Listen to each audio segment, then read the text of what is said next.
carnivores. Good morning. Good evening.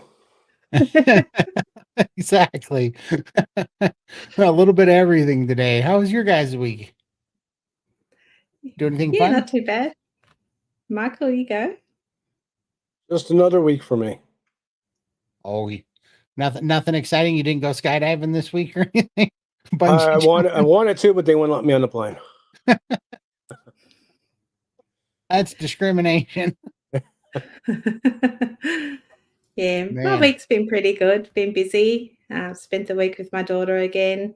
Did the flower market and all that kind of stuff. So it's always fun. I get to spend time with her. So always exciting. Weekend was busy. I had a shout out from Dr. Berry. And that was exciting. Huge. That happened for us on Friday, and everything went crazy. My emails, everything. So it's been a wild ride, an absolutely wild ride. So, and I'm excited that Dr. Berry knows who I am. That's awesome, Yeah. isn't it? Dr. Berry is the man. That's so cool. Well, it was Yes. 2 years ago, or now just over 2 years ago, that I first saw Dr. Berry's Carnivore video. And if it hadn't been for that video, I wouldn't have met SBG Gang, Steak and Butter Girl. I mean, he's the one that inspired me to give this a go. And the fact that he now knows that he saved my life, basically. If I hadn't have seen that video, I would never have known about Carnivore, probably never would have tried it, and I probably wouldn't be here today. So I feel good, just so glad that he now knows that he's saved my life. I know that he's saved millions of lives just by what he does. He's just so generous with his time and knowledge daily, and I'm very appreciative of that. So, yeah. Hey, look at there. Fellow Montanan in the chat. Hello from Bozeman. Howdy. Howdy. Is this Dr. Phil's new channel? I think so. That looks like a Dr. Phil to me. It does. It does. I'll have to Hey, Dr. Phil. check it Trying to out. confuse us with that name change. Yeah, let us know if you got a new YouTube channel. We'll definitely get your link in the chat. We will. Yeah, and that's awesome. So I saw you got, I mean, you're getting a bunch of views and your subscribers are going up and everything's going crazy. But I also saw that you had some trolls. Yeah, I have 2 haters. Who would have thought? Which is fine, no problem. But look, if I had have got those at the beginning of my journey, I was very, very sensitive back then, and I would have deleted my channel and disappeared, hiding from life. I've been hiding all my life, and now that I'm feeling confident and want to get out there and inspire people, and these trolls do make you want to crawl back into that hole and disappear. But I'm not going to do it. I'm not going to let them get me, because there's so many people out there that are struggling, that haven't found their way, that need that hope, that inspiration, that motivation to say, you can do this. And but I am feeling a little bit defeated or deflated today, but it'll pass. So, but yeah, got a few nasty comments. One was, she was sick of seeing my face. Yeah, I don't think I copied that one, but yeah. Oh, this one here, apparently I'm a grifter, and I didn't even know what a grifter was. I had to Google it because I had no idea, but apparently I'm sharing my story for financial gain, and taking advantage of this wonderful community. I have never asked for a donation, for gifts, or I am sharing my story to show people that, there are options. Don't give up. And it's got nothing to do with money. I don't care how much money I make on YouTube. I've been monetized now because people watch me, but it's nothing. I don't even care for it. This is to get my message out there, to show people that you can do it. But yeah, I'm apparently a psychotic. I need a psychiatrist. How do I let myself get to that stage? My comments, I think there's about 40 messages, on different from comments. clearly a mentally well-adjusted person. All these messages right here are from the same person. This lady's nuts, but it's hilarious. either. And then she's commented on other videos of mine as well, and comments, and just nasty. And, like I said, I've never asked for money. I have worked even through my whole, obesity up until, and I still am working from home, full-time job. I have never, ever been on any government benefits at all. I have worked and maintained, helped my husband pay the bills. I couldn't physically move, but I'm fine to do work on the computer, and I have worked a full-time job all this time. And then just one day I decided, well, I'm not going to pay for takeout anymore. Instead, I'm going to invest my money in some coaching and SPG gang in the community and buying meat. And that's where my money has gone now. And my life has changed. So, yeah, nobody's helped me with this. I made the decision. I've invested in my health, and I continue to invest in my health. Everything I buy now is for my future optimal self.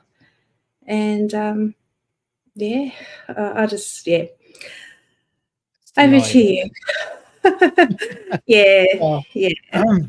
Yeah, we just brought this up, and we're like, oh, we could talk about it today on the show, because we don't feed the trolls, and we don't care. But there was, in fact, I find it, some of the troll comments are, like, quite honestly, it's like my guilty pleasure. It is part of my favorite stuff that happens to me, because some of them are truly so hateful that they're hilarious the way they put them together. I mean, these people put energy into being miserable, but I love that I'm costing him, like, time. Like, clearly this lady spent, like, her afternoon hours. Like wrapped up in this, right? I love that you're spending that much time, that our existence.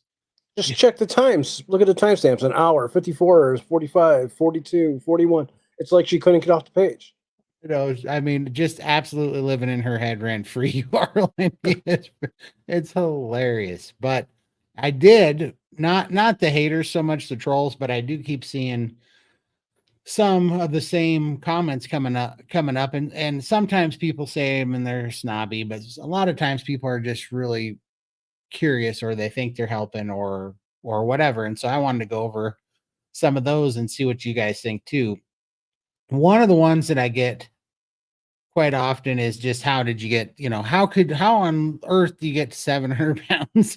How does that happen? And it's just like, people don't quite get it. I mean, I'm certain there's many ways you could do it, but I think one thing that all three of us have in common was,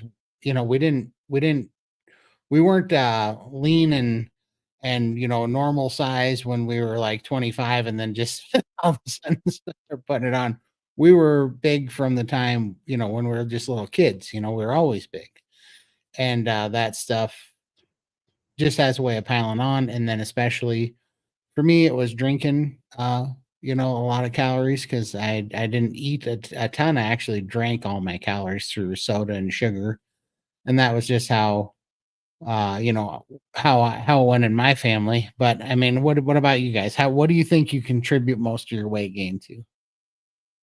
Well, I definitely ate for comfort, and that's something that was instilled in me as a child. Like my great grandnonna, because she did pass away when I was sick. My great grandmother would sneak us into a bedroom, and she'd be open a little wardrobe with a secret stash of chocolates, and here you go. Whenever we were upset, or just because she loved us, she went through the war. They didn't have a lot in their life, so she just wanted to give all the time, and I don't blame her at all. I mean, it's the nature. Italians, everything revolves around food, but yeah, that comfort eating is something that's sort of been with me all my life. I've had a lot going on, a lot of sickness in our family, and I just turned to food, and that was always a big thing. But I do feel like I was broken. It's since being carnivore, and I talk about it all the time, I finally have an off switch. Like, I don't even, if something happens like this troll, I don't even think about food. Normally, I would just eat my sorrows away. I just eat, and I go numb. I don't even think about it. And I would just eat it away. And then, obviously after you've eaten, you feel like, well, that hasn't fixed anything. But now I feel even worse because I've cheated and done all this, eaten all these wrong foods. But now that's all gone. So I do feel maybe it's a hormonal thing or something that's fixed now that I don't have. So I do have this off switch and I don't automatically think about food anymore. It's just I can take a step back if something happens and I can assess, okay, I've got choices here. Whether it's brain fog that I couldn't see that I had any other choice, I just don't know. And it is something I'm trying to figure out because I know that would help a lot of people if I can figure out how it's working for me. But definitely something was out of whack with me, and whatever that was is now fixed just by being carnivore. Absolutely. That's a very common theme too. Real quick, wrestler 64 want to know where you buy your meat from, Lindy. Oh, we go to we've got a local butcher. He has all grass-fed. I didn't even know it was grass-fed, but I just get it delivered every fortnight or every other week. And we're actually going to, we've got a place called Australian Butchers not far from here, and it's a lot. They're sort of the middleman between the farmer and the supermarkets. So we get them discounted there. And my hubby and I are going to go up there after this call and buy some meat from them, see what they're like. So, yeah. Yeah, for sure. They, yeah, there's another one. I'm sorry, I can't read that. It's too small. Yeah, it says, thank you for sharing. I honestly had no intention of sharing my story. This was Lindy's response. Oh, yeah. Tired of letting myself get so large.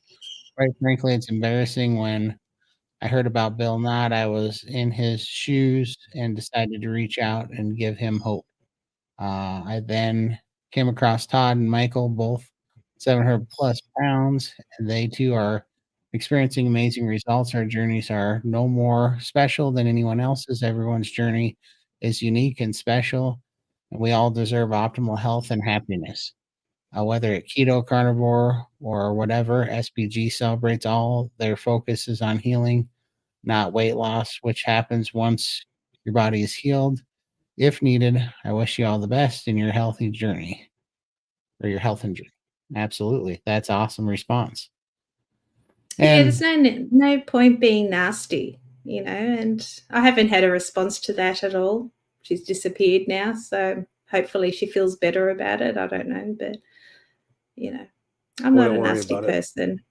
Yeah. Yeah.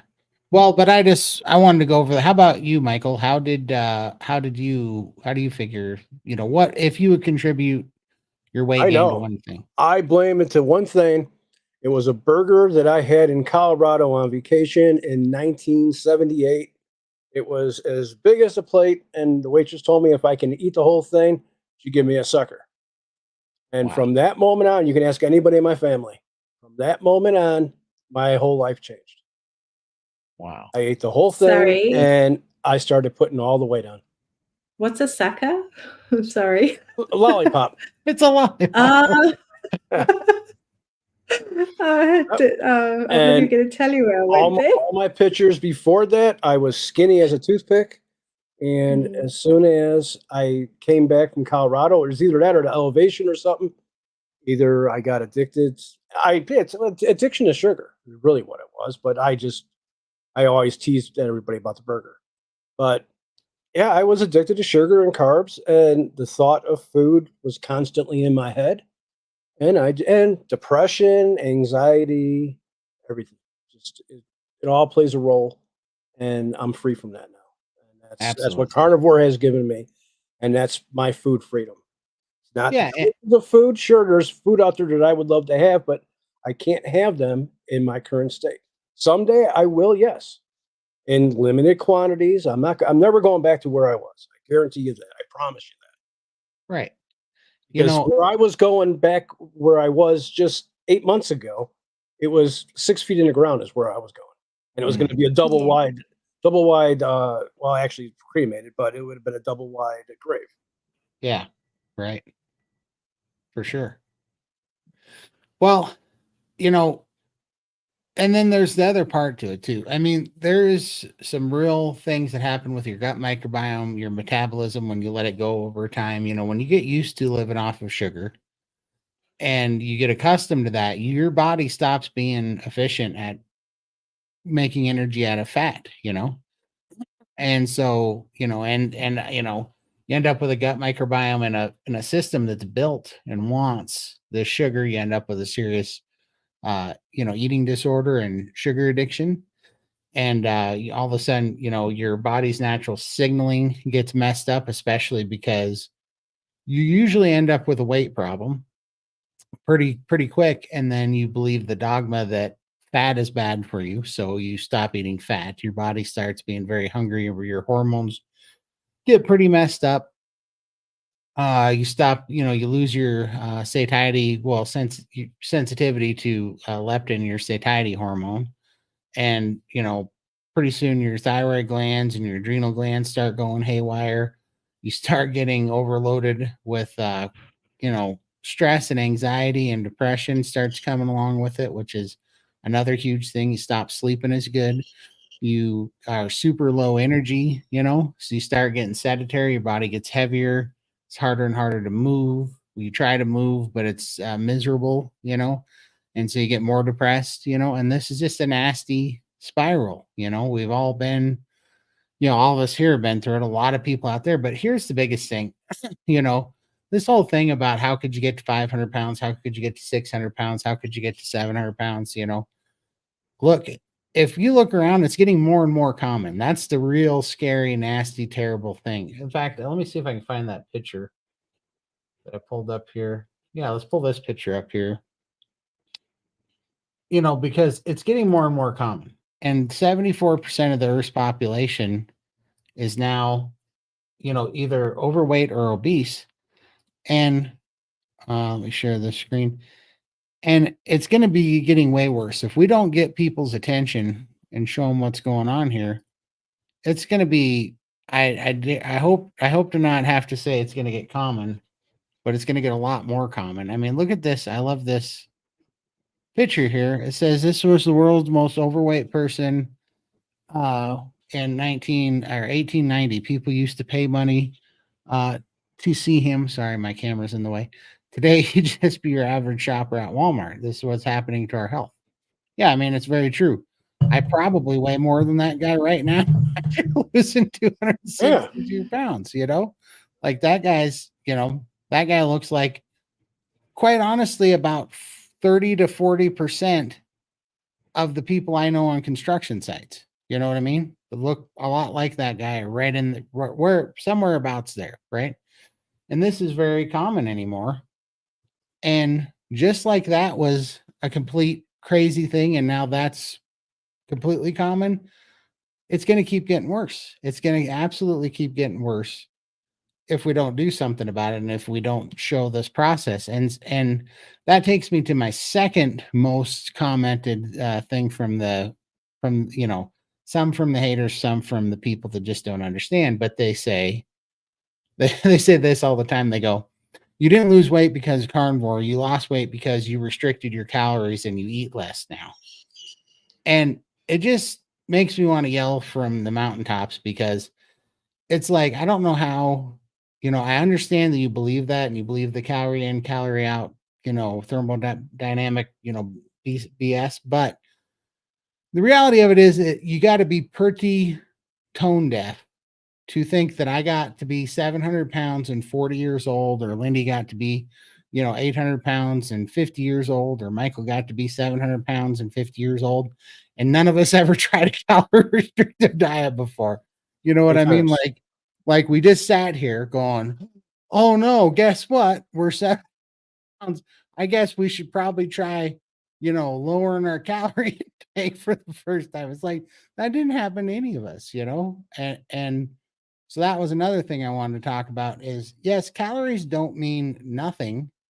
And on paper, it is true that if you restrict your calories, you can lose weight.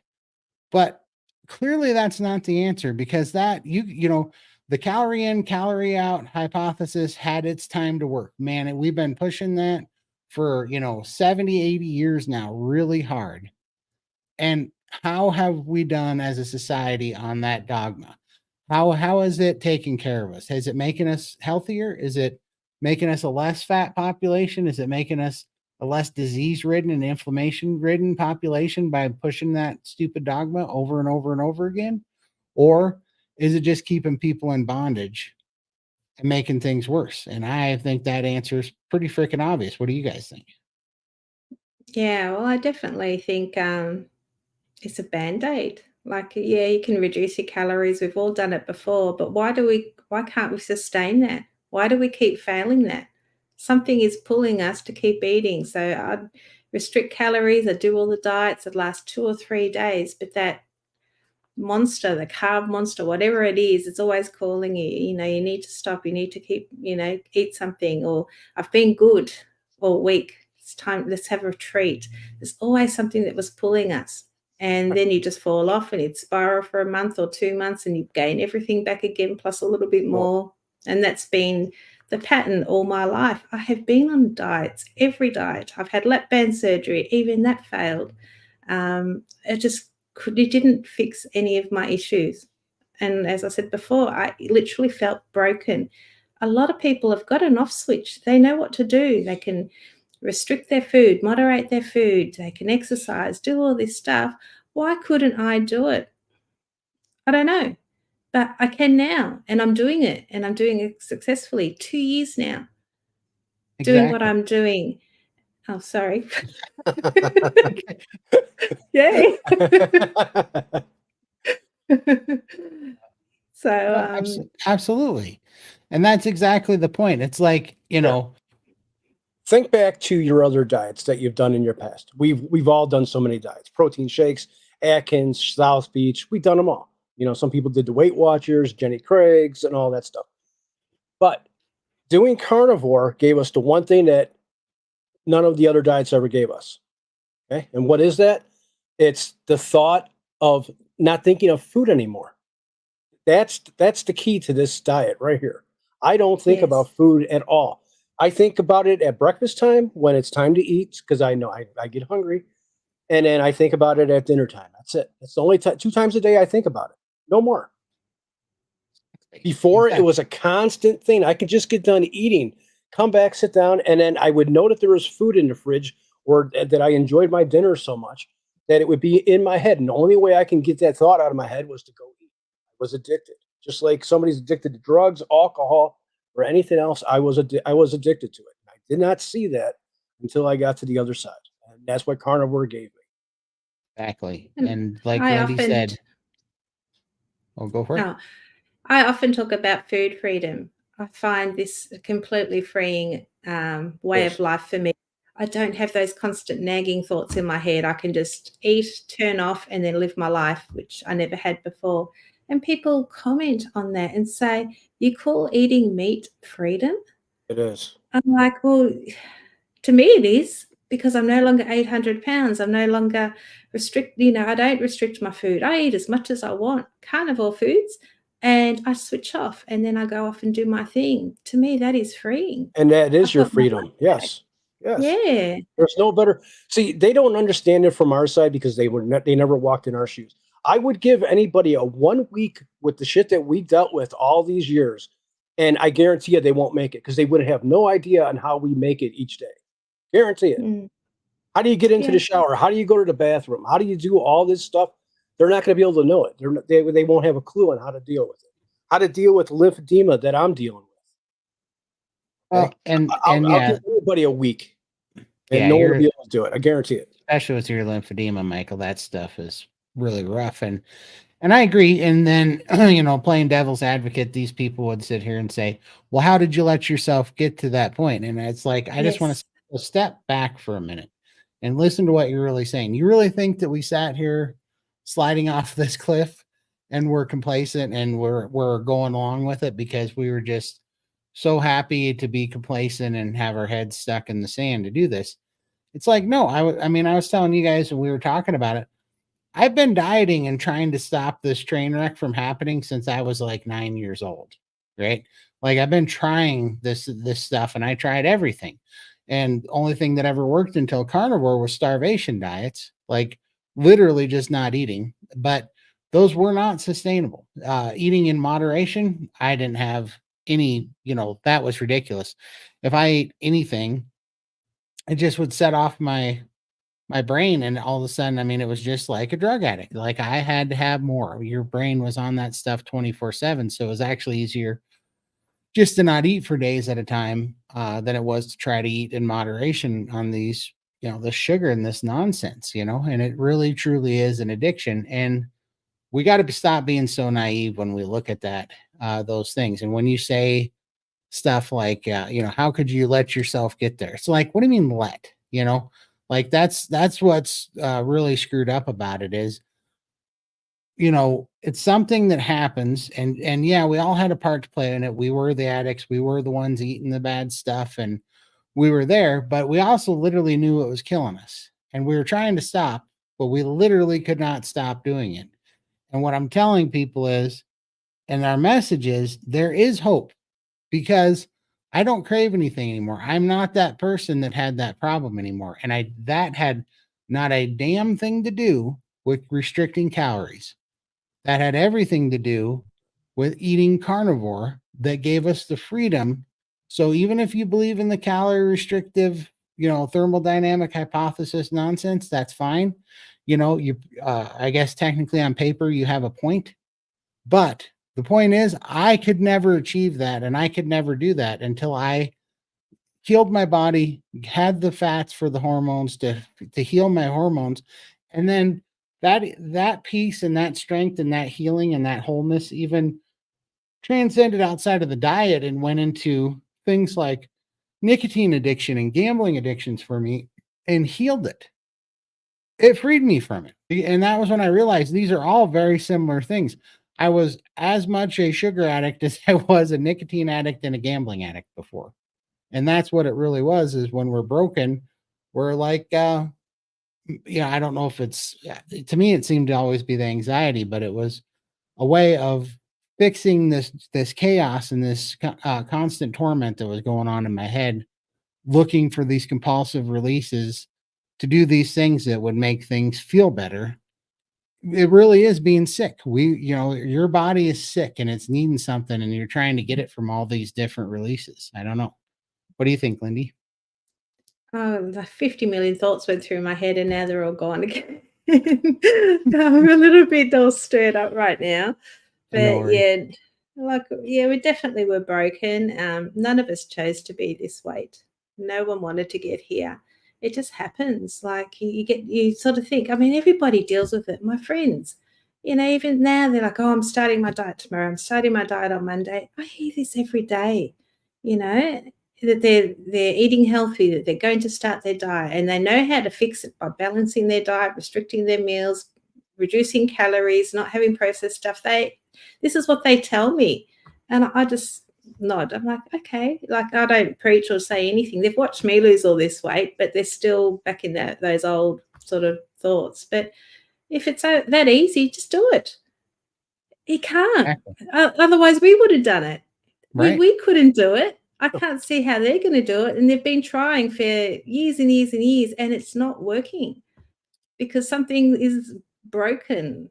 They don't have that off switch. There's something's not right. And some people they can do it, other people can't. And so that's why everybody has their own journey, whether you lose weight being a vegan, a carnivore, doing just calorie restriction. Like, I don't give a hoot. I mean, you do what works for you. And for us, carnivore is working. We've all lost massive amounts of weight. We've got our mental clarity back. We can sustain this diet. We're all doing so well with it. And stop telling us that we're killing ourselves. We were dead. All three of us were so lucky that we're still here. We are. Like, Oh, seriously, we are. we have got our lives back. Yeah, very Um, true. and we're not telling people you have to be carnivore. We're just telling people what works for us. And if you've tried everything else, this may be an option you can consider. If it doesn't work, move on to something else. But, don't just throw it away. I started carnivore thinking I was going to die. I needed to make a change. I see carnivore, I'm like, I'm going to have a heart attack. Great. It might end my life quicker than the slow poison that I was putting myself through. That's why I started Carnivore, to speed up the process because I didn't want to be here anymore. And who knew I would get my life back? Right. Right. And even more so, you weren't even just trying to save your life because you wanted to live anymore. I know very, very much so. You really just get to the point where I'm sure for you, like it was your why. You're like, I got to be here for my kids and my family Exactly. and stuff. Right. Mm, Because if you didn't have that, you would have just probably been just fine heading out. And I know exactly what you mean. I was in the same spot and I was like, man, if I didn't have, for me, it was my brother and my brother and my dad died, and it was the rest of my family. I was sitting here, man, they went through, you know, a lot of hell here the last few months. And I was like, I don't need to be yeah, doing this. And I got put at a crossroads where I was either gonna have to get healthy, so I'd stop, I couldn't be another burden and another death on the family like that through this type of, yeah, so you get put at a crossroads. And yeah, I threw a Hail Mary too at Carnivore. I was like, I think this can work, but not for me. I didn't think it was going to work, but at least I was going to go out fighting, and then here it was. I know Michael's yeah, I did the restrictive calories of 800 calories a day. Okay. And the whole time, white knuckling the whole time because all I kept thinking about was food. And I tried just eating turkey. I tried just eating pork, lean cuts of meat. Nothing ever gave me the freedom that I have now of not thinking of food anymore. That right there is the biggest game changer for me. The only way I ever thought I would ever get to where I am today is by getting dual denal gastric bypass. That's what I had it. That's what I thought the key was to this whole thing is I needed to get that. I never thought just by changing and cutting out a whole bunch of different types of food and just sticking to meat is going to change my life this much. This is, I'm down 160 some pounds in 7 months. Okay, I, that's better than you're going to get with a gastric bypass. for sure. Um, I'm going to answer this for Phil, since how it's on topic here. Uh, yeah, I don't know, when I was young, from the time I was a kid, my mom was taking this, it was a drug called imipramine for chemical imbalance. She always had to take, and then my sister was on it. And then, but when I was a kid, all I knew is I would always have, like, I was constantly having night terrors, and I was constantly, and this is when I was 7, 8 years old. I mean, I'd wake up and sleepwalk, screaming and having these night terrors, and they said that that was chemical imbalance for me when I was young. I had underactive thyroid. I had adrenal gland issues. My total testosterone was 237, which I didn't find out till I was 36 years old that it was that bad. And I started reading Jason Fung's book, and I had to request a testosterone test, and my doctor didn't think it was necessary. And it came back 237, which he said it was the lowest score he'd seen. And so that surprised me and it made me very mad. But long story short, I was just riddled with anxiety, like crippling anxiety. Like I could only think about an hour ahead each day, and I'd have to have these little benchmarks just to get through the day. Like, when you wake up in the morning, get to the bathroom, get some water on your face, and for me, it was drink a Coca-Cola, drink something cold, and to give me a little bit of boost of energy. And then that would get me to getting dressed, and that would get me to getting to work and things like that. And then it was just, if I thought about everything that I had to do that day, it was just, you just almost freeze up. It was crazy how crippling that anxiety was. And that was seemed to be hand in hand with depression, because you can only live an hour ahead and do that thing one step at a time for so long, and you just want out of this whole thing. And that came with the health problems and the weight and everything. But when I started doing carnivore, within 3 weeks of doing carnivore, my depression was almost completely gone. and anxiety was 99% better. I would only have it like at 3 o'clock in the morning when your cortisol hits you. So like early in the morning, that was the only time that I had any sign of anxiety. And then that took another 5.5 weeks for that to basically go away. And I stopped even having that terrible anxiety in the morning. And I greatly contribute that to the high fat diet. I think it was the animal fats that really fixed that. And also, getting rid of the sugar and the artificial sweeteners, but I still had terrible low testosterone. And it wasn't until I think it was October of no, September of last year. September of last When you year, started doing the eggs. And I'd read that eggs have a bunch of DHEA in them. And that if you eat 36 eggs a day, they said it's like taking testosterone replacement. For bodybuilders used to do that, I guess back in like the 70s and 60s, that they would eat 36 eggs a day and they believed that it was the same as a steroid cycle. And so I thought, well, I'm going to try that. And so for 90 days, until the end of the year, basically, I ate 36 eggs a day. And through eating those eggs and through priming with SBG, I had always had, since I was a kid, had a pretty raging gambling addiction that I had put on the back burner, but it was always there. It was always a monkey on my back. And I was chewing nearly 2 cans of Copenhagen a day of nicotine. And during that time, all that completely disappeared. And all of a sudden, I didn't want nicotine anymore. It was like my body told me I was done with the nicotine. And on October 26th of 2023, I quit a 26-year nicotine habit cold turkey.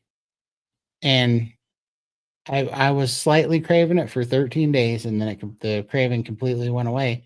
And I haven't touched nicotine since then. And I truly contribute that to hormonally. I think that the driving factor to most all those things that I was looking for relief from, and that I was using gambling and nicotine and sugar and food and compulsive behaviors, I think it all came from the anxiety. The anxiety was just tormenting, and I had it my whole life. It was the most tormenting, obnoxious stuff. It was either there was just constant fear. And it was just crippling. You couldn't, it just make it impossible to decide what to work on first. It all seemed overwhelming, and then you just felt like there's some impending doom all the time. It was just crazy. And yeah, 3 dozen eggs. It was a chore. I think if I would have had done that for another month, I would have grown feathers, but for sure. And it really did work. And I at the beginning of the year, I'd never done lion diet. And so I wanted to try it. So right now I'm about 71 days into a 90-day lion diet challenge. But as soon as I'm done with my 90-day lion diet, I'm going to start doing the 36 eggs again, because since I've been off them for 71 days, I miss them. And I can definitely tell that it was making a difference. But also, and when we go to Austin this summer, I am going to get a blood panel and see where my testosterone is at now. But I'm kind of waiting to share that with everybody at Austin, and that'll be about my 18-month mark anyways. So that's kind of what I'm planning on. Yeah, I think we're all going in for a blood panel and get the whole works done. Yeah. Absolutely. We better start answering some questions, because we got a bunch of start questions here. Let's see. Yeah. Take it up to the top. Tell me if you can read these, Lindy, or otherwise I'll read them if you can't. Okay, Lindy, can you tell me what a rebounder is good for besides excess fluid in body tissues? Okay, that's my little rebounder behind me. It's a little Jump Sport Pro, and it's just, they say, I think, is it Dr. Eric Berg has a video. So if you type Dr. Eric Berg rebounder, he has a fantastic video. It's about 3 years old, but he talks about NASA astronauts using the rebounder for bone density and muscle mass, improving those, because when you're up in space, they tend to lose a lot of bone density and muscle mass. So it really helps them with that sort of side of things. But 5 minutes of gentle rebounding is the equivalent of 20 minutes walking. So that gives me 15 minutes extra in my day to do other stuff. So I get up in the morning and I jump on there for 5 minutes. I don't jump like a crazy because I can't physically do that. Gentle bouncing, my feet don't leave the mat, and I just jump on the spot. And I'll occasionally use my arms and do like sort of star jump kind of movements, and that makes me bounce a little bit harder, but my feet do not leave the mat. So 5 minutes, I'll listen to 2 songs or a bit of YouTube while I do it. And then I sit down and do my work. If I get up and go to the toilet or grab a drink, I have to do another 5 minutes before I can sit down on my chair. So I get a few rounds every day. So every time I'm on there, that's like a 20-minute walk, but it only takes me 5 minutes. But definitely helps with my edema, the fluid in my limbs. Your lymphatic system is, I think, the only system in your body that doesn't have its own pump. So you need to move.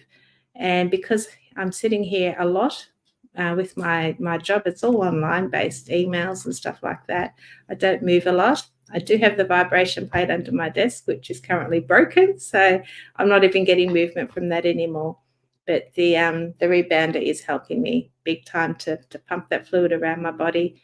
I just feel more energized. Like it just oxygenates my brain, my body. I feel good after doing it. I just feel happier. So it's definitely getting lots of benefits from it. I just haven't figured them all out yet, but I'm addicted to it. And for someone who hates exercise, that didn't move much, to actually enjoy doing something physical is a win for me. So no, I think you've talked me into it. This summer when I turn the garage into a little gym, I'm going to be putting a rebounder in there for sure. Yeah, and I've been doing quite a bit of work with my daughter at her shop, and I'm on my feet quite a bit, moving around, lifting things, and I come home, I'm crooked. My back's sore and my bones and muscles are sore. I do a gentle rebound, my 5 minutes, and it's like all my muscle aches disappear. It kind of, I don't know, maybe it's a bit of stretching, that movement, but all the aches and pains that I have from being on my feet and working just seem to melt and go away. Who would have thought? So, Exactly. yeah, no, it's really good. Here's another rebounding question. Can you tell them what it's good for? Or let's see. Can you tell me what a rebounder is good for besides I excess think body? that's the Same question. Same question. same question. How that one came back in here. Okay. 'Cause I even got rid of it. All right. Being carnivore now, but think I've never become fat adapted because I don't have the success others have had. I still don't sleep through the night. Very stressed out too. Okay, I've been carnivore now. I think I've been. I wonder how long she's been carnivore. Yeah, that would be a good question for sure. And then, because why do you think you're not? Because if you're not fat adapted, but you're not eating carbs, you would definitely, you're going to know it because you're going to have hardly any energy at all. I mean, you're going to be drained and consistently drained if that's the case. Thanks. Yeah, like if you can follow up on that, I would. How long you've been doing it and why you think you're not fat adapted? I'll just throw in there as well. We've come from an extremely morbid state. Like 700-800 pounds it's big. So any change in our diet, whether we go vegan, like reduce calorie, like we're going to lose some kind of weight, and very quickly because we are so extreme. Whereas people that are a lot closer to their goal, that only have a few pounds or, even 100 pounds, that weight loss will not come off as quickly. We also all have lymphedema, a lot of edema in our bodies. And I guess this is back to other trials I've had. It's physically impossible to lose that much fat or weight, in such a short time. But we did never ever claim that we lost fat. We lost weight, and that includes edema, the fluid in our bodies. So, even now, as of this morning, I'm around 270 to high 260s. 124 kilos, so I'm not sure how that converts. Weight loss has slowed right down for me. Like, I'm not losing crazy amounts of weight like I used to. I've been hovering here for like 3 or 4 weeks now. It's the same range. It's like everything is slowed right down, but that's okay for me. So I am kind of a little bit like everyone else, where I'm like, oh, I just want to keep losing weight and I'm in a hurry, but I've lost so much weight. This is for life. I'm not going to stop this when I reach my goal. I will continue being carnivore, and maybe I'll open up my diet a little bit for social events, but then day to day, it's going to be carnivore, because I know I will easily slip back into those old patterns again if I start introducing carbs. But yeah, don't be in a hurry. It will take time, especially if you haven't got these large amounts to lose. It will happen. But definitely join a community. I love Steak and Butter Gang. I've been in lots of communities, tried them all. I always fall on Steak and Butter Gang because they're just beautiful people, and it's not all about weight loss. It's more about the healing. Your body needs to be healed before it will let go of the weight. If you've got a lot of issues, and half the time you don't even know what issues you've got, your body knows. It will fix those issues, and when it's safe, it will start to let go of the weight. And this is what we are taught in SBG Gang. Heal your body first, and the weight loss, it's a cherry on top. It will happen. You just got to be patient. That brings up a lot of good points too, because one, there's no correlation to weight being causing disease exactly. We think we're taught that we have all these health problems because we're carrying this extra weight. But I think that it's pretty obvious that the weight is also a symptom that comes along with these other health problems like congestive heart failure and these things. It's all the same kind of metabolic disease, and the weight is just a symptom of it. And so, the weight may be fat, but like Lindy said, it's also a lot of times it's lymphatic fluid. It's just fluid retention from inflammation from a high carb diet. Not moving. And yeah, and so I don't know where this pushback comes from with people saying there's no way that you lost that much fat. It's just fluid. Well, of course it's fluid. But let me tell you, 80 pounds of fluid feels pretty fantastic not to carry. You know what I mean? Yeah. So yeah, that's a real deal. But I was gonna say, just like Lindy was saying, I averaged for like the first 7 months, I averaged about 22 pounds or so of weight loss a month on average. But I started so big that's only 3%, and that was pretty much my max. I had a big week or something when I first started and got a bunch of fluid off, but that's 3%. That's the same as a 200-pound person losing 6 pounds a month. So don't get down on yourself if you say I only lost 5 pounds this month, or I didn't even carry that average. Sometimes I was only losing 12 pounds in a month. As big as I was, it was still between a 1.5% and 3%. And so don't ever get down on yourself if you only lost, if you think you only lost 3 pounds, 2 pounds, 1 pound. Plus, don't forget there's a composition change that's happening. You might be seeing the net negative of the body mass on the scale, but you're also building lean tissue. Look at you, Todd. You went up in weight, but you lost shirt sizes. You lost 2 shirt sizes. Yep. So yeah. So I'll take muscle over fat any day, or exactly. Or fluid, and that right there tells you that that this isn't an exact correlation to weight. Less weight equals more health. It's like we're brainwashed to think that, but it's not real. Do you all fast during your carnivore journey? Good question.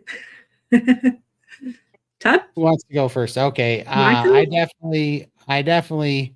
So I did intermittent fasting for the first 9 months, where I only ate 1 meal a day, which I really love just because of the simplicity of only eating 1 meal a day is pretty awesome.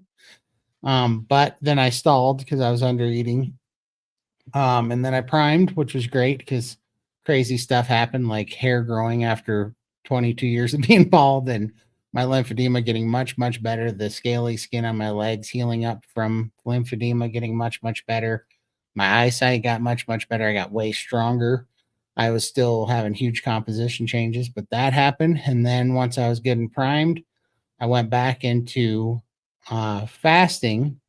But I recently took a break because between the fasting and the priming, I think there was a fun little thing that happened to me. And I think that the metabolic pathway for gluconeogenesis had healed up or had become way more efficient. I don't think it was ever gone, but I think it became way more efficient. And I think all of a sudden, what I was dealing with was that my body was able to make glucose out of protein quicker than it was able to get to stored fat. So I started spiking my insulin again with protein, and I came to this conclusion because I was talking to a guy that literally had seen this happen a few times, and he said, "Yeah, it's kind of a funny thing where you can get away with eating a lot of protein at first because your body's not super efficient at making glucose out of protein at first." But he said, as you start to heal, if you have a lymphatic blockage problem or a problem with your lymphatic system, it can actually become kind of the path of least resistance in your body to turn that protein into glucose rather than go after stored body fat. So recently, to get that figured out, I stopped fasting. I was eating in an 84-hour window a week, and I was fasting 84 hours a week. So I would eat Monday through Thursday, and I'd fast Thursday night through Monday morning. And and I gained 2 pounds to it. My body was not liking it at that particular time. So recently I dropped my protein down, started breaking it up into smaller meals, and I doubled my fat. So I eat 2 grams of fat for every 1 gram of protein that I'm eating. And that seems to be doing the trick right now. So now that I want to give this a couple weeks to get this good and balanced out. But next week, I'm probably going to go back to my 84 fasting routine and kind of get that back in the works. How about you guys? I was doing fasting on and off, but not as much as I really like to. I did my 21-day fast in January, and I just did a 4-day fast about a week ago. So I want to start getting back into it, but I crashed after my 21-day fast. I think I went from being such high on in ketosis, my meter would 99 every day, and I know I was way over that. And then when my fast ended, I crashed. I had no energy. I was just low, and slowly, after talking with Todd and Lindy a little bit, I started bringing some fat back in, started eating some tallow, and I'm starting to slowly feel back normal again. Starting to get rid of that brain fog, and For sure. Excellent. Yeah, I haven't really been a very good faster. I haven't been able to. Don't know if it's the mental thing or whatever, but I basically intermittent fast naturally. And occasionally, I might skip a day here or there, but that's only because I'm out and about and I don't want to go off plan if we're out and I'm not haven't got anything. And I can do that, not a problem. I don't have an issue with skipping a day of meals. So I just go day by day how I feel. Occasionally, I might not be hungry and I'll skip a day, but I don't plan any fasts at all. It just happens naturally for me if I do it. Catherine Van Wickler wants to know. She says, "I'm 70 days carnivore, 0 weight loss. Why?"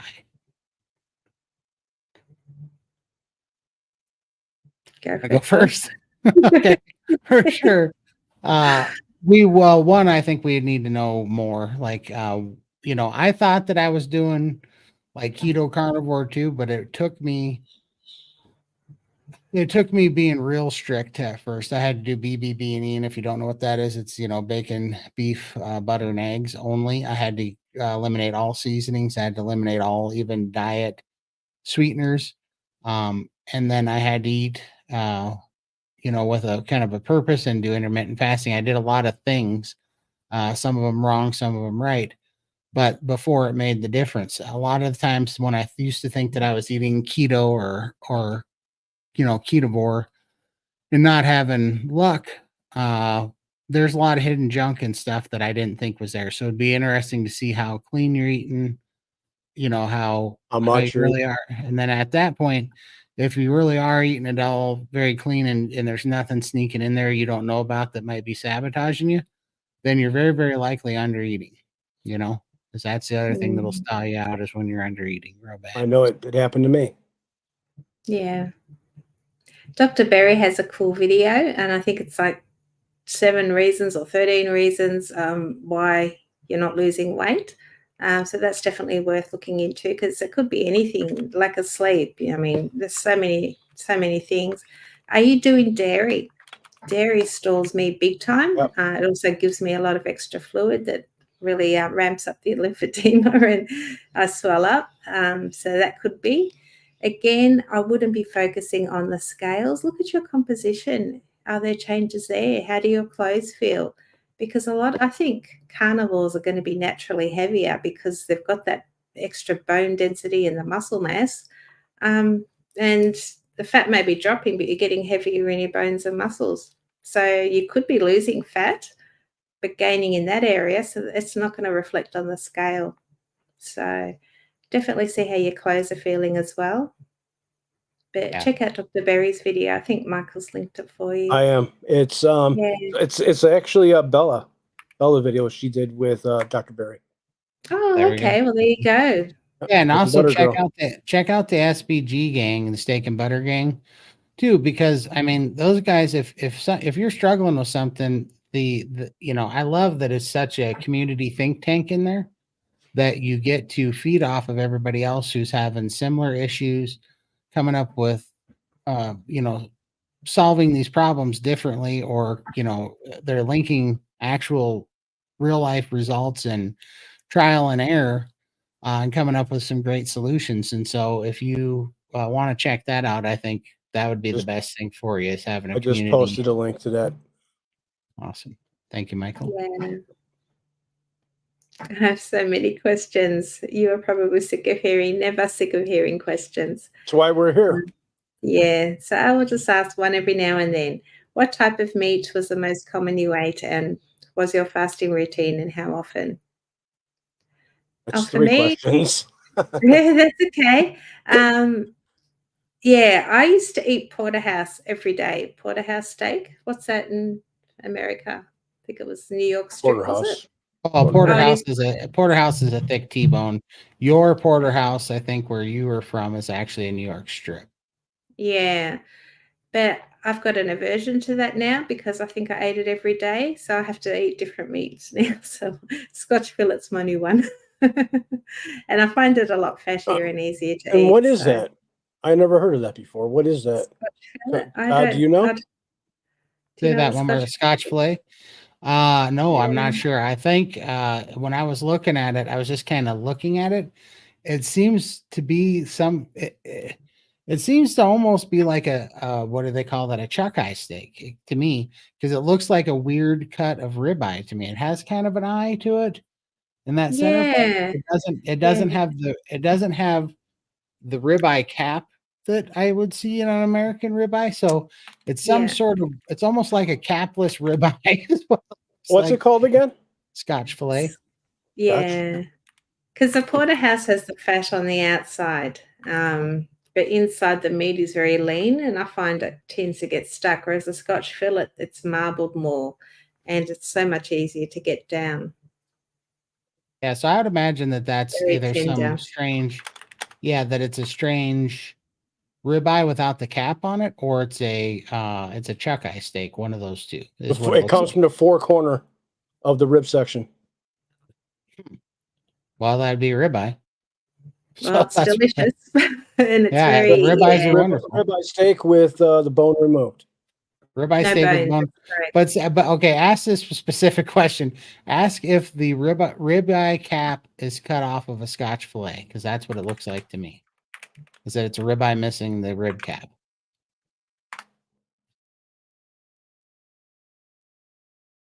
Why can't we just all eat the same? Like, why do they have to have different names for different cuts? And they like to confuse us. Yeah. Sure. But I do favor. It is a ribeye. It's what they call it. Scotch fillet is a ribeye in Australia and New Zealand. Oh, the boneless ribeye. All right, but I just every time I see them, they're missing the cap. They're just the eye and the point. They don't have the cap, and I'm like, Because what they kind of cut all the fat off here. Like whenever you buy a steak, and even roast everything, you have to ask for the fat, and they really don't like to give it to you. They also call it whiskey fillet. whiskey fillet? It's funny how they use all the alcohol, huh? All the alcohol Right. names. Yeah, No, I've never Scotch, heard of Scotch that. and whiskey and Yeah. So yeah, mine is the ribeye. I just pretty much eat red meat. Like I'll eat some pork here and there, and I'll have some, occasionally some turkey. I like lamb. Lamb's really good, and I'll have some salmon. But honestly, red meat for me is just it makes me feel like $1,000,000. It's very easy to get a hold of, and I just don't get tired of eating it. To be honest with you, tenderloin rib portion. tenderloin portion of beef. Oh, that makes sense. Let's see. What was his other questions? Fasting routine. Yeah. Trying to get back to it, but at first, when you're first doing it, you should just prime and not worry about fasting. You should not worry about fasting until you're sick of eating and until you are completely free from cravings. Like, some people, they say, "Hey, I want to fast and everything," but then you talk to them and, they can't seem to, they can't get 2 weeks in a row without having like a slip up. Setback, yeah. Yeah, and if you're still struggling with slip ups or white Don't knuckling rush. things, do not Yeah. fast. Just eat. Everybody wants to lose weight as fast as possible. Believe me, it's a slow process. It takes time. Right. Remember in the Patriot when when he was doing the aim small, miss ball, and fast is slow thing. I really think that Same. works for carnivore. Applies to Like this. fast Yeah. is slow, and Yep. slow is fast. You really have to What's Dr. Berry say?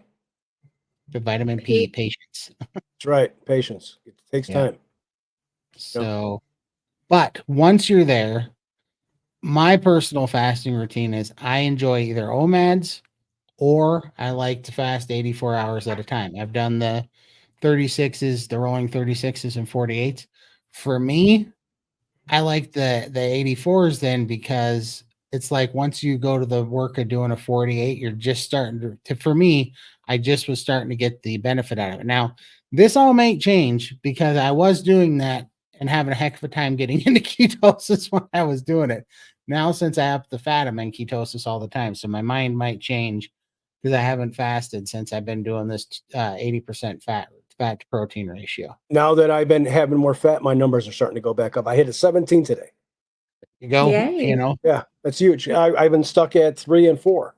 exactly. So I hit 17. So Michael, you were exactly where I was getting frustrated Yes. just for that whole couple months.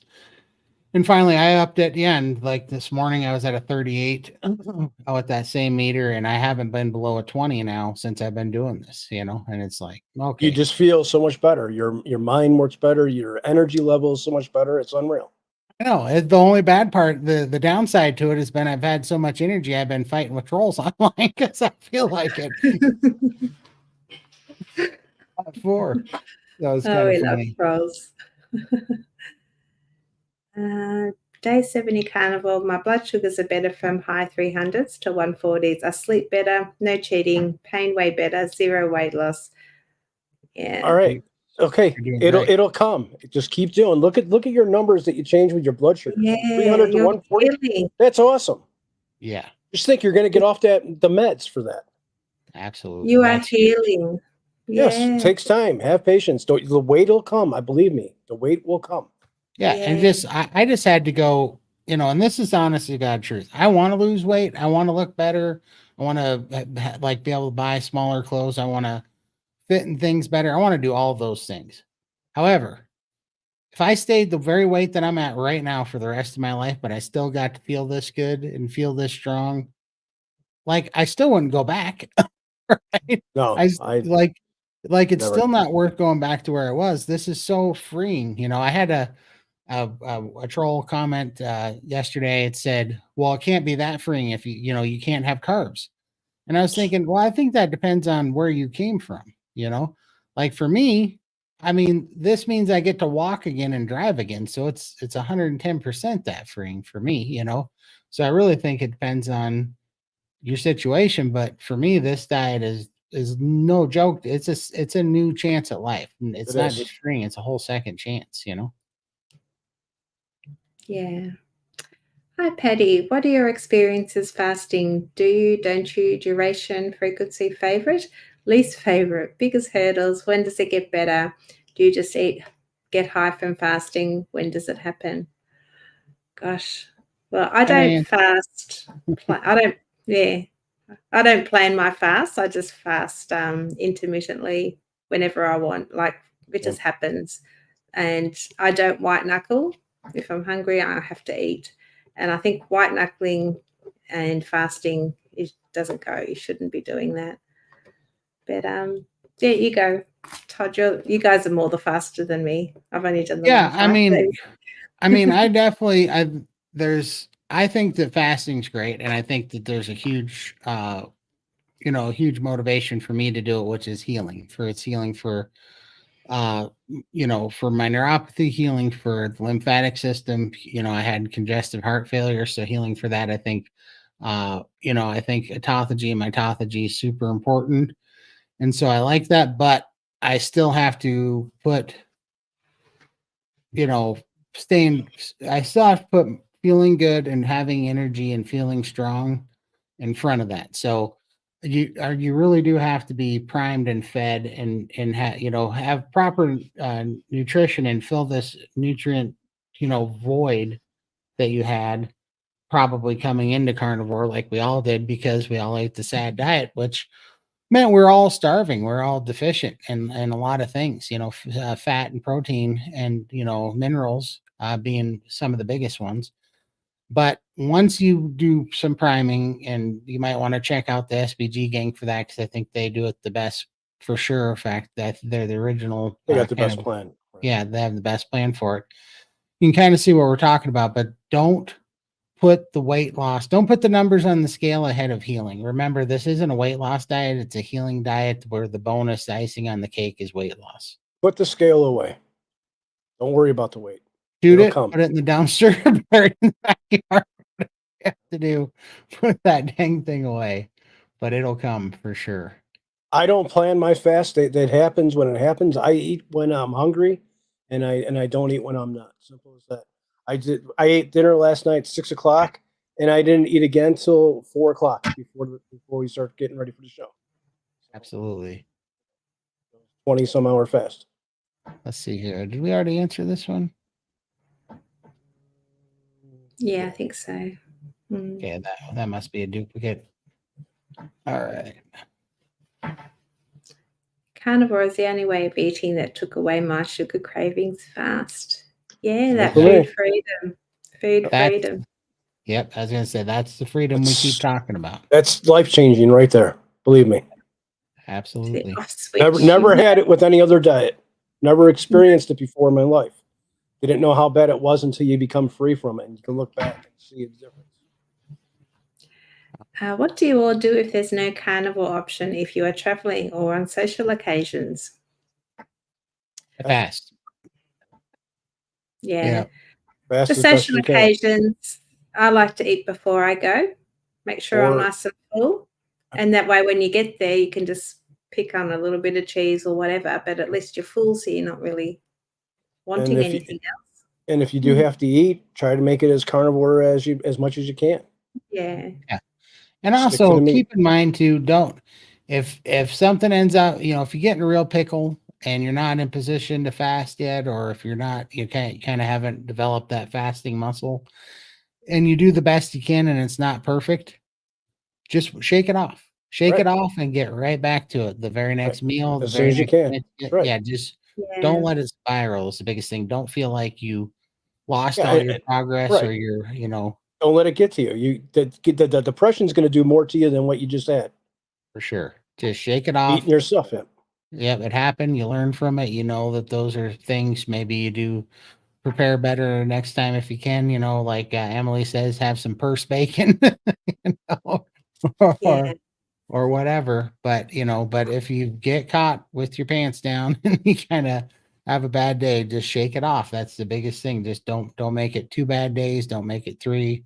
Don't feel guilty about it. Life's tough. Just shake it off and move on.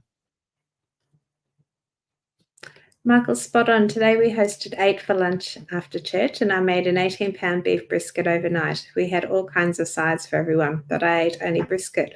Food freedom. Food freedom. That's right. Awesome. Amazing, Phil. I like chicken wings in the air fryer. Is that enough fat? No, not even close, actually. Chicken don't have enough fat. Nope. Definitely add fat to it. Have something on the side, tallow, butter. Yep. Eggs, exactly. Egg yolks are good, but yeah, you're going to have to add some fat to that for sure. I find when I eat chicken, it doesn't satiate me. So within the hour, I'm searching for food again. So I haven't eaten chicken in months. I don't eat it no more.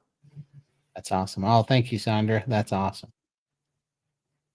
Let's see here. Yeah, I haven't had chicken in 14 months myself.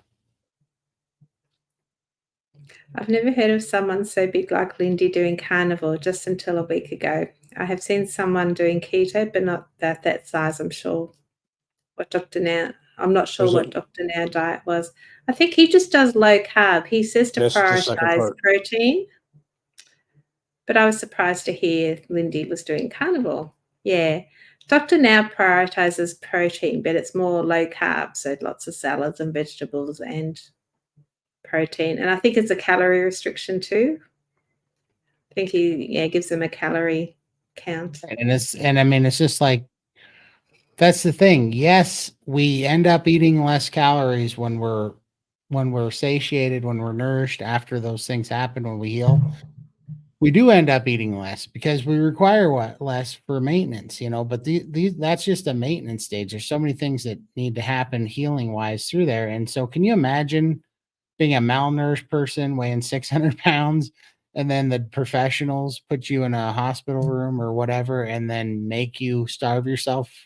And that's the answer. Like, what freaking torture that absolute nightmare of a mess is. I mean, it's just crazy. Yeah, for sure. It's a miracle that you 3 came together, and a joy to see how you complement each other. Once seen, you just can't unsee it. Oh, thanks, Sandra. You're awesome, Sandra. Appreciate it. The word carnivore needs to be changed to hormonal balanced food. I believe that. Yeah. Todd, can you say you've done that one? Sorry, I did that one. Okay. Here we go. Lindy, do you drink coffee? If not, what do you drink? I did go off coffee for quite a while, but I've only started introducing it every now and then. When I go out, I drink it socially now. And I did have one this morning because I was a little bit stressed with my haters. And I think I'm going to have a coffee. But I just add a little bit of butter to get some fat in. And I just have it's a long black, but it's all water. I top it up with water, so it's very diluted. But not every day, maybe once a week, once every 2 weeks, I'll have a coffee. But I don't find that it affects me at all. I can sleep like a baby, and I don't have any ill effects from having it. So I think it's okay for me. When I did my 21-day fast, I gave up coffee, and I'm drinking it now. I really didn't notice a difference being off of it. I missed it. I missed it's what I look forward to in the morning. I've been drinking coffee since I was like 12, getting up in the morning and having a cup with my mom. So it does affect a lot of people, but not everybody. And you just need to see how it works with you. So try it without coffee for 30 days. See if it makes a difference, right? And I believe that's great advice too, because I think that if you're healthy and you are metabolically healthy and your hormones are balanced, I think you should be able to quit anything. I don't think you should be an addict to anything. I don't think you should be and I'm not saying this is going to be super no problem whatsoever easy, but it should be very attainable, and you should be able to sustain quitting anything you want to quit, and then quit it for 30, 60, 90 days, and then go back and add it in, and you're going to see for real. It's funny, but I never see the negative effects of anything until I get off of it for about 90 days and then go try it again. And then I see what it does to me. And I'm like, oh, that's not good. That's pretty much Yeah. my protocol for everything now. How about you guys? Yeah. Well, like if you're on the road and the coffee's not available, like it's not the end of the world for me. I don't have to have that coffee every morning to start my day and be grumpy all day because I haven't had it. And I think that's a really good position to be in. But if you have to have that coffee every morning, then maybe it is something that you need to work on. I like it in the wintertime, and it's winter here. And in the summertime, I hardly have coffee. So it's just something that I enjoy in the winter. Hi, IQ. Have you guys ever tried sleeping on the floor? I have been using a thick fold, trifold mat and noticed my body is more loose, relaxed, and moving around. Feels easier. Also sleeping more. If I could get on the floor. Yeah. If I got on the floor, I'd have to call Todd to help him come over and pick me up because I will not Call the get fire back up. department. Yeah. Yeah. Used to when I was a kid, but it's been a long time. Yeah, I laid on the floor the other day with Cosette. Like I get on the floor now and I work out, but it's been a while since I laid on my back on the floor, and I was laying on my back playing with the dog. And then I thought I might be in trouble. Back straightened out in Yeah. this certain way, my back got real Mhm. tight, and I'm like, oh. And I was just thinking to myself, all right, I clearly have to do this a lot more because I'm Yeah. laying on my back. I'm like, I gotta lay on my back on hard surfaces more because something got a little tweaked. That thought I was playing a game trying to get off the floor because I was moving so slow. It's definitely on our bucket list to do that. I would love to be able to go camping and sleep on the ground and, do all that kind of stuff, which right now Yeah, there's no way. Yeah. for Feel sure. sorry for my husband. He'd have to try and yank me off the floor.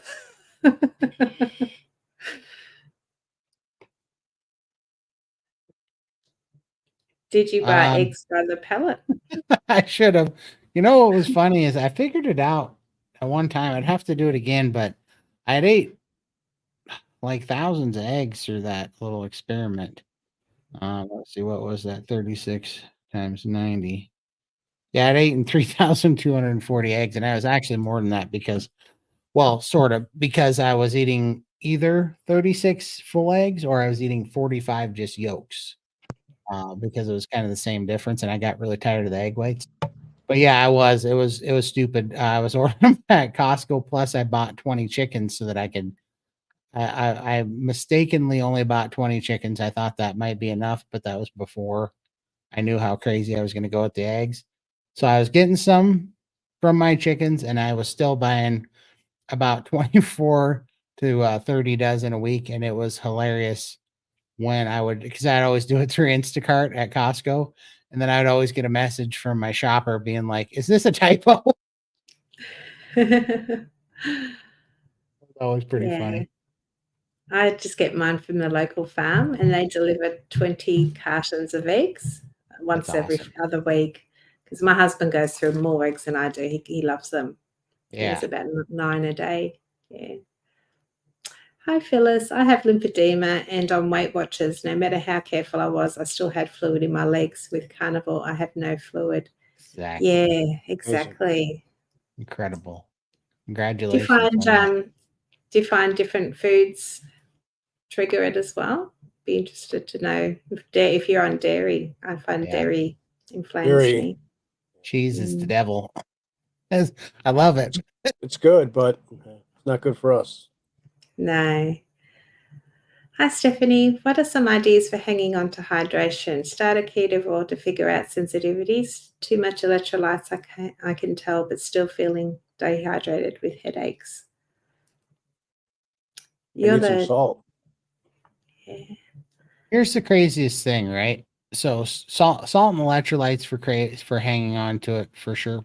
But something interesting I've started to notice, and people talk about this. They're like, you if you drink too much water, you're going to wash out your electrolytes, And if you're thirsty all the time, well, what I have recently found out was a lot of, because I used to struggle with really bad thirst, like trying to drink 2+ gallons of water a day, not trying, like trying not to, but it was hard. My body wanted it.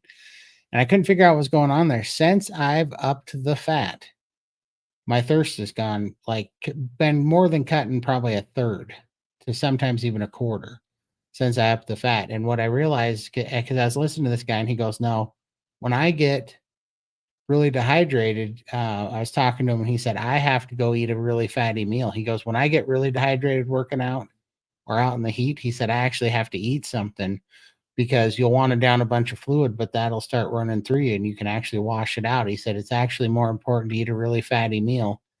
And I found that very interesting, but it seems to be proving true to me because the more fat I eat, the less I drink and the more, just the more hydrated I seem to be, the less likely I am to have calf cramps and stuff. And so that's what I would say about that. I think definitely up your fat. If you're up, if you're not already taking electrolytes, try electrolytes and salt and everything. But also if you're still having problems with it, try up in your fat 2-to-1 ratio, which is like a 80-20 on calorie ratio, and definitely give that a try. What do you think, Lindy?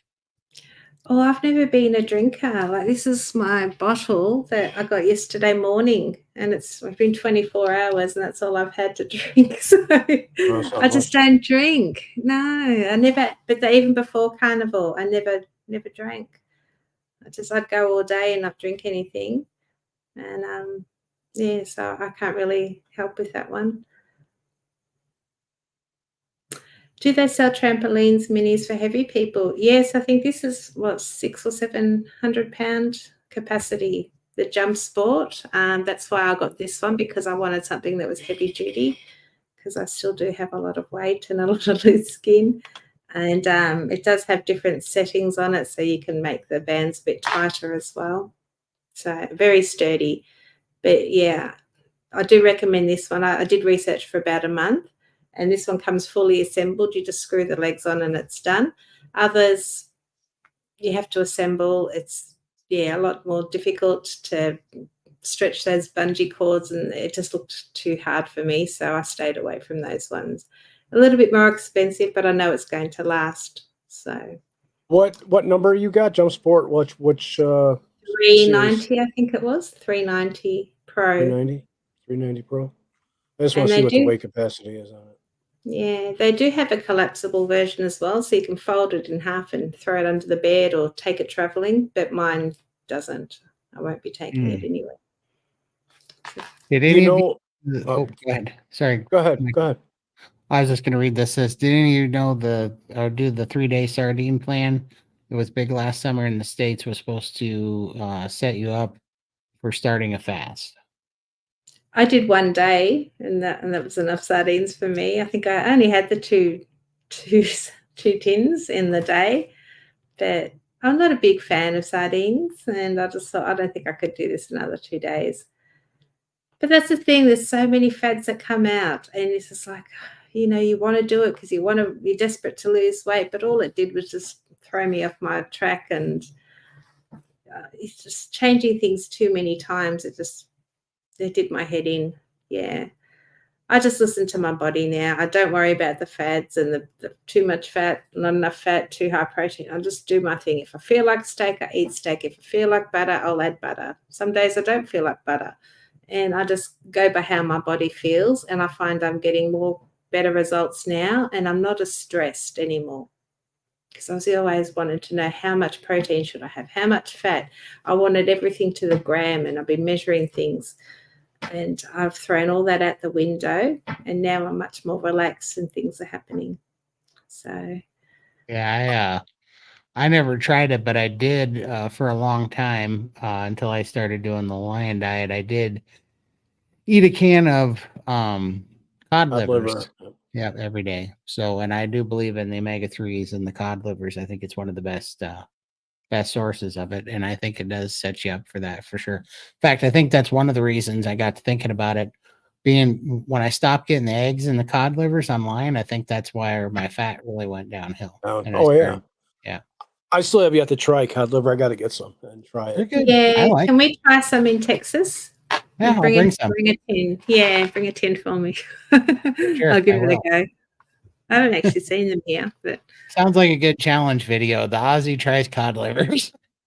Cod livers and Rocky Mountain oysters. sounds good. There we go. Same for me, Lindy. I eat when I need to and just naturally fast when I'm not hungry. Sometimes I won't feel like eating for a few days, and I just make sure to drink plenty of water and bone broth. Yeah, I think that's really important. And you don't stress then if you just go by how you're feeling. You naturally want to fast or you eat. It's like, keep it simple. Great job, Jenny. 11 months, nothing sweet, unbelievable, but true. Yay, Keith. Good job, Keith. Good job. Exactly, Keith. That's Yeah. freedom. That's freedom. That is freedom. Yeah. Are any of you supplementing with iodine? I take it. I take it. Well, I've actually ordered some of that. What is it? Oodles or whatever. Lugos. Yeah. Lugos. What I use. Oodles. I well, isn't there something called Oodles oil? I think there's Might be something like that. But yeah, I ordered one on Amazon. But up until then, I was taking sea cow for the iodine. Was my source of iodine. So, and it definitely helped improve my mood and my mental energy for sure. Here's what you do: take it by the eyedropper and put it on your hand, and put a square on your hand, like 2 inches by 2 inches, and let it dry and see how long it takes to disappear. And if it's not gone in a few hours, that means you've got enough iodine in your body. If it disappears right away, it means that your body needs iodine. That's how I take it. Oh, interesting. Okay, I do have some. I just every now and then I remember, and I just pop a squirt on my steak. I put it on my hand and I rub it across my hands, and I got an iodine spot on both my hands, and then I can watch how fast it disappears. Okay. How do you know when you are fat adapted? Well, I mean, for me, it's obvious because I get energy every time I eat a carnivore fatty meal. Like I immediately get energy from it. I remember not being fat adapted, which is not great because it takes longer. That was when I started implementing having vinegar with my fat because it helps emulsify the fat, helps turn dietary fat into fuel quicker. I started craving vinegar. I still do that to this day, just because now when I have it, I feel like I had a Red Bull or something because the fat turns to energy so quick that I quite enjoy it. But basically, if you get energy, if you eat just protein and fat, and you eat less than, I don't know, let's say on average less than 50 grams of protein in a meal, and you get a good bounce of energy out of it, you're pretty fat adapted. But at the same token, if you are continue to breathe and move and function on like a fast or something, you're somewhat fat adapted because you're like everybody's somewhat fat adapted, but it can definitely get better. And so for me, it was watching how efficient I would get energy and for how long I would sustain that energy after eating a fatty meal. Is how I knew. How about you guys? I don't really know what it means. I'm sorry, but I just eat. It took me 6 months to actually not be on the toilet after eating because I don't have a gallbladder, and I did used to have a lot of diarrhea after my food. Well, but now that's all gone. So is that fat adapted? Well, yeah, I was going to say that's actually a very good point too. If you have diarrhea every time you eat fat, you're not fat adapted because you're dumping. It's going right through you. I don't have that problem. No. Yeah. So yeah, once I you guess start, that's just one of the things that not having a gallbladder that was taken out when I was 21. Yeah. Quite a few years ago. For sure. But yeah, 6 months and I'm fine now. Occasionally I might have a bit of a bout of it here and there, but usually pretty good. Hi J&B. I haven't eaten red meat for years. So last summer I started keto with red meat, thinking I would then work up to carnivore, but I couldn't stand the taste of beef. I will be trying again. Yeah, we tried lamb's a different one. Lamb's pretty nice too. Lamb is good, yes. Something different. Lamb's good, bacon and eggs. You can have all those things to start. But here's what I'll say about taste buds. They change. They change, and they change pretty rapidly, and they change based off of what your body relates the things that you're eating to what benefit it's getting out of it. So I used to think, it's kind of silly, but we think that we're, that we have taste buds and they are set to like this solid, static setting, and it's kind of silly because taste buds are just a relationship that with your food to your brain about something it wants. And the thing was, we used to all set them, or likely all of us, definitely us here, set them to sugar. So that's why we couldn't trust ourselves anymore because our taste buds were basically didn't have our best interest in mind anymore. It just wanted a dopamine fix from that sugar, And so you got to get free from that. And then you have to kind of retrain it and you got to give it the things for a while. Well, here's a perfect example. For the first 5.5 weeks when I was doing starting carnivore, I had to make a deal with myself. I used to call it my, emergency protocol was I would wake up in the morning and all of a sudden, the cortisol, the anxiety would hit in the morning, and I would be like, I can't do this again. I can't. This is all a lie. It's not going to work. There's no use. I mean, all these doubts and stupid things would start coming in, and so I used to fall victim to that. But I had to make a deal with myself that before I could cheat or fall off the wagon and go get a pizza or something, I had to at least eat bacon and eggs until I was stuffed, and then wait 1 hour, and then even though I didn't want that, I wasn't looking for bacon and eggs and I didn't think it tasted good and I didn't want it and it wasn't a pleasant thing. But I did it with excitement because as soon as I got all this stupid bacon and eggs down and I waited an hour, I could get as much pizza as I wanted, right? So, and then every time what would happen is I would get stuffed, I get satiated with fat and protein, and that would bring my cortisol down and I would finally come to my senses. And then I would go, okay, now the hard part was over. But the reason why I'm telling you this story is because something very interesting happened. I was doing this to hit the stretch markers on my stomach to make the panic and the cravings and the anxiety go away. But on the side note, what happened was I became very, very satiated and hungry for bacon and eggs. I built a new taste bud to really crave bacon and eggs until one day I woke up. I was having the anxiety and my brain went, "You need bacon and eggs." And I went, "Wait, what?" Waiting for it to tell me I needed a pizza with a Cold Stone hot fudge sundae or something and some Coca-Cola. And instead my brain goes, "Go get bacon and eggs." And I'm like, "Okay, I will." And so whatever that link between taste buds, habits, the process of dealing with the stress and the anxiety, whatever that was, I did rebuild it into bacon and eggs. And that stuck to this day. I still like those things, So don't think that you just have this static set of taste buds and you're always going to hate something. Now, I can't say that everything changes because to this day I still hate liver. I don't know what it is. I suppose everybody has something like that, but I also think that a lot of things change. Like how I crave vinegar now. How silly is that? I never craved vinegar a day in my life, and now I can't help drink the stuff straight, you know? So Yeah. And different cuts of meat taste differently as well, which I found because with the porterhouse, I just can't stomach it anymore. But now I love the Scotch fillet. And ground beef has a different flavour. And then the different ways that you can cook. Have you tried roasting it or popping it in a slow cooker and cooking it so it's nice and pull apart and you've got a lot of soup to go with it? So different, meal preparations as well can help. And if you're doing keto to start off with, maybe having some spices in there as well, just to help you get through it. You can always cut that back later, but we just want to get the meat into you now and just try and make sure there's no sugars and things in the sauces and spices. But you can always cut those back later if you need to. Hi, Russ says I have so much ice and cream in my coffee. I don't think it possibly hurt me. Cream hurts me just because I'm not a 400-pound calf. Right. But lymphedema for me, I have cream and my swelling just my legs. So yeah, if it works for you, great.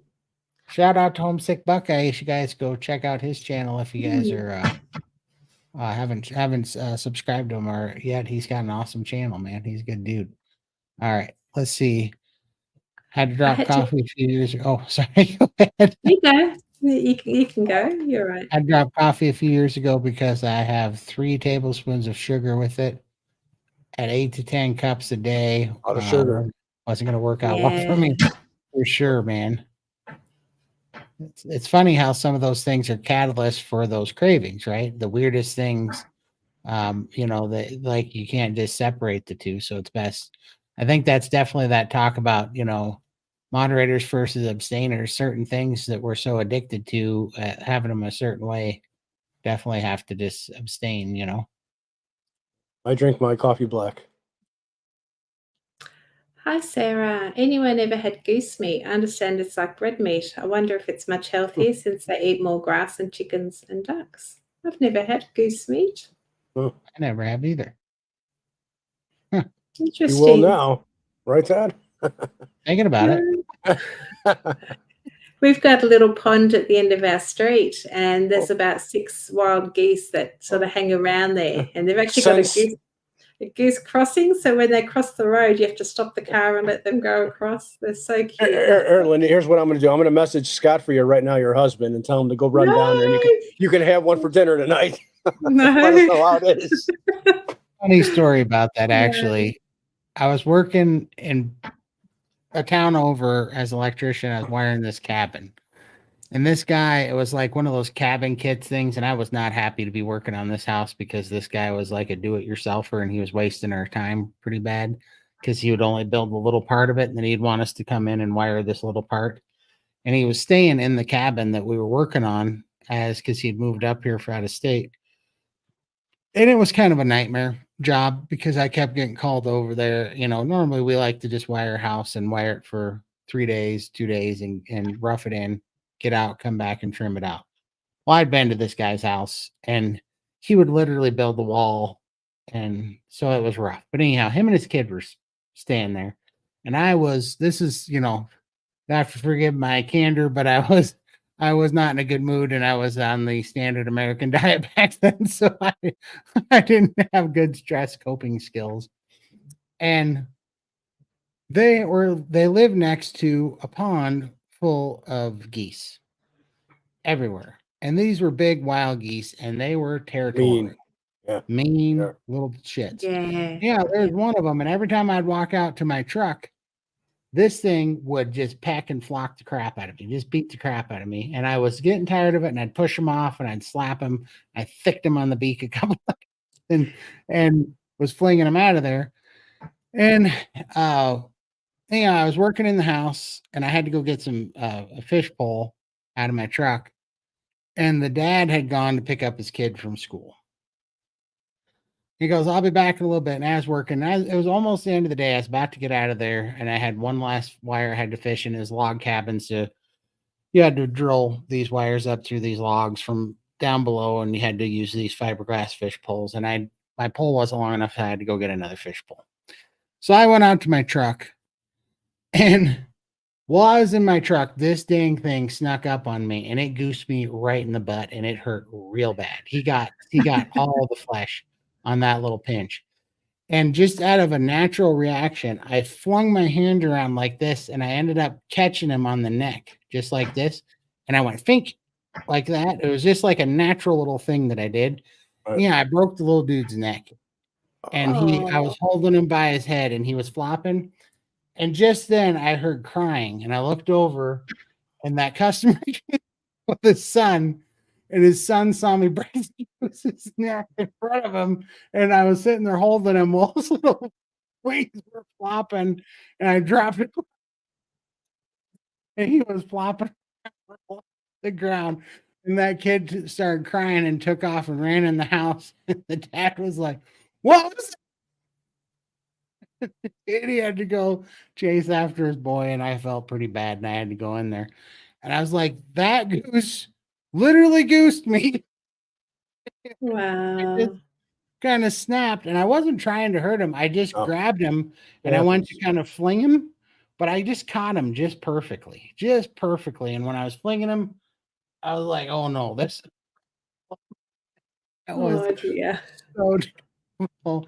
That kid was crying and I was, It was a bad day. The Yeah. goose bad day. But We sometimes go out for dinner or for lunch, my husband and I. They've got like a carnivore platter. So we have that, but they always give us flatbread. So I always pop it in a container and we'll drive over to the pond on our way back and I feed the geese.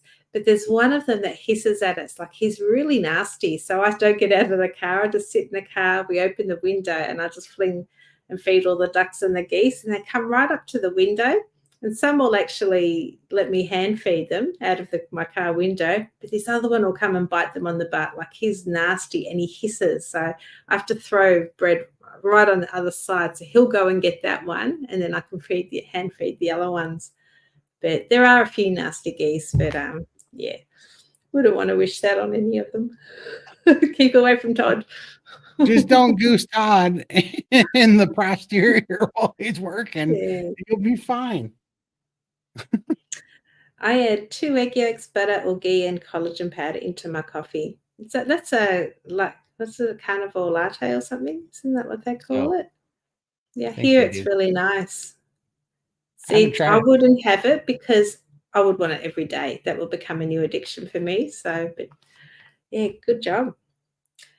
Have any of you all tried Flying Dutchman's from In and Out? In and Out. Is that like a restaurant or something? Or? Yeah, it's a famous burger chain, but he said I recently discovered the grilled onion wrap for it. They thinly slice the grilled onion and use it as a bun, and it's beyond delicious for me. Yeah, I've seen those. So I tried the lettuce wrap one, but the only In and Out that's close to us is all the way in. It's about a 7-hour drive. But when I was in Salt Lake, Utah, once I tried an In and Out and I had one, and I would probably be partaking in those more often if I lived with some place that there is an In and Out for sure. How about you, Mike? I've never had them. Never had them. I bet those are good though. I think this sardine challenge is just a low calorie thing because people don't like and don't eat much. They'd rather starve than eat sardines. I kind of agree. Right? That makes a little bit of sense for sure. I can see adding them to being carnivore. Yeah, exactly. Yeah, exactly. And omega and all that. Yeah, Keith's agreeing with us. Yeah, my old taste buds were carbs and sugars all like exactly. You got to get your taste buds like off the sauce wagon. You gotta get them cleaned up from their drug addiction before you can start trusting them again. It's kind of funny. The Sandra's about a year. I've had so many wins already and have chronic pain care plan assessment in 3 days. Looking forward to more good news. Oh, that's fantastic. Awesome. Yeah, keep us in the loop. That is awesome. Yeah. The fatty latte. Yeah. Now she's talking about how geese. How roast it like turkey. Oh, okay. Yeah, I bet. Well, I wish I would have known what to do with the one that I accidentally ended his little vacation. Nice fat to protein ratio. I bet that would be tasty. I'll have to try it sometime. I never thought about eating one. I think so. I mean, yeah. Is carnivore affordable on a fixed income? I think so. Because you're not buying all the other stuff. Yeah, you're not buying all the buns, your bread, sauces, seasonings, right? Salads, chips, ice cream. It all adds up. Pop, sodas, all that stuff. Your coffees, literally all that I've eaten for 14 months now is like salt, water, beef, bacon, eggs, lamb, Tabasco, pickled jalapenos, and salt. That's pretty much been it. And now for the last 71 days online, it's just been beef, Tabasco, and salt and water. So, and no drinks, no coffee. I used to spend a small fortune on drinks and snacks and things. So I think so. I think it definitely is. At the start, you may eat a little bit more because you're nourishing your body and getting your body sort of, into that carnivore kind of mode. But once you get in there and you go over that hurdle, you start to automatically intermittent fast, and then you're not eating as much. So initially, like if you're doing the priming protocol, it may cost a little bit just to get started. And once your body's nourished, the bill will go down. But I bought myself a new car, a brand new car with all the money that I've saved. Not buying crap and no medical expenses, less garbage, We've saved so much money in so many areas. Just think of all the money you save on toilet paper. Right? That's true too. Yeah. Well, not only that, but toilet paper, Tums, Pepto-Bismol. Yes, and all that. Yep. Sinus medicine, the cold medicine, NyQuil, cough drops. I just think about all the stuff that I don't buy anymore. That was just it was normal to have like Vicks Vapor Rub and throat spray and sinus stuff and antihistamines and different pain medicines and different Tums and all these antacids and diarrhea medicine and constipation medicine. Like it was just a whole thing to have a medicine cabinet full of all of this stuff. Not to mention, I know that you're on a fixed income, you're retired, but prescriptions. Look at the difference in prescriptions. Yes. Yeah. All those and things like sick days for me, taking days off work where I'm not making any income because I'm sick, or whatever. Like, yeah, and then also my appetite. You get satiated, right, when you eat these things, so your appetite goes down. And I didn't have appetite control before, and you can still cost yourself a bunch of money if you got a big appetite and you're eating a bunch of junk, especially if you're like me and having it delivered. That was a nightmare. Yeah. Look at the money you save there. Mm-hmm. Well, I have 2 deliveries every other week, one for eggs and one for beef. That's it. Yeah. Whereas before it was like, sometimes 1 or 2 Uber Eats and Menulog, 2 deliveries a day. Exactly. 1 delivery, it's, Yep. I've heard Culver's is pretty awesome, Cranky. Culver's is good, yeah. They cook it in butter burgers. I've heard they're pretty amazing. Do you have a Culver's, Lindy? No, not heard of that one either. Got McDonald's, Hungry Jack's. No, I try not to do any. I don't like any of that. Now Janet's talking my language. Yes. Have any of you done sous vide? Yes. I did a tri-tip sous vide for the first time, and it was amazing. I have a sirloin tip roast cooking right now. It's been 24 hours, and it's going to go another 24. Can't wait. Exactly. I've got a 20-pound brisket sous vide right now at mine's not that big. 133 degrees for 74 hours. You're cooking at 133? Yep. I'm going 129.3. There you go. That'll be a little probably. I figured it's only like 4 pounds, 4.5 pounds. What I figured I was going to do, I was going to take it out, let it cool down, and then throw it in the Ninja. Yeah, sear it or air fry. Yep, that'll be just fine. That's why I went a little lower on the temp. Yep, you'll be perfect. It'll be perfect. I'd give it, if it's 4 pounds, I would give it like probably 12 to 15 minutes in the air fryer. Yeah, looking forward to that. It looks good. Yeah, probably 13 to 14 minutes would be right. I was just going to put the probe in there and let it just go until let it do its thing. That'd be awesome. But yeah, Janet, sous vide is awesome. Yeah, they are. I love it. Cost is an issue for me, hoping OMAD will balance the budget. I hope so too, but look into eggs and ground beef because you don't want to get undernourished. Like you still have to get your, OMAD's one thing, but you need to get your protein in. You need to get about an ounce of protein per pound of lean body mass so if you're overweight, you have to you can do the TDEE calculator, put your height and weight and your sex in there, and it'll tell you roughly what your ideal body weight and what your ideal lean body mass is. You're a carnivore, so it's going to be a little bit heavier. So figure, 5% to 10% heavier than what your TDEE lean body mass is. And then you can eat 1 pound of protein, eat 1 gram of protein per pound of lean body mass, and then eat 2 grams of fat if you can. So I get tallow for per gram of protein, and you'll be pretty spot on. Seems to be a very niche, and you can eat less or more fat and start and see what you feel. But that's kind of where a lot of people, that's that 80-20 fat to protein by calorie percentage that everybody talks about. And I find that it's helpful for me. And so is Michael finding that right now too. It's an investment in your health as well. So, if you can put that little bit of effort in now with the financial, it will repay you later with all the stuff that you don't need anymore. Absolutely. Sandra, Geese makes really good security guards. They do. Unless Todd's the burglar. That didn't end well for my attack use. You're south real fast.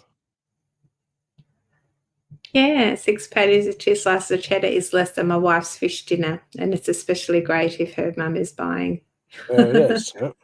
Yeah. Yeah, other people's beer was always the best beer back in the day. It's the freebies. I can see how that would translate to burgers for sure. Yeah, I don't know if they can post channels in the chat. I think there's no, but if they do, just say yeah, I have a channel, and then I'll pull them up and I'll post them. Yeah, for sure. Flag, because Carnivore Scott's got a YouTube channel. And for anybody that's got a YouTube channel or wants a shout out, there's a filter on YouTube where you won't let you put in web. Just let me know. Just let me know, and I'll post it. I'm posting Scott's now. Absolutely, that's awesome.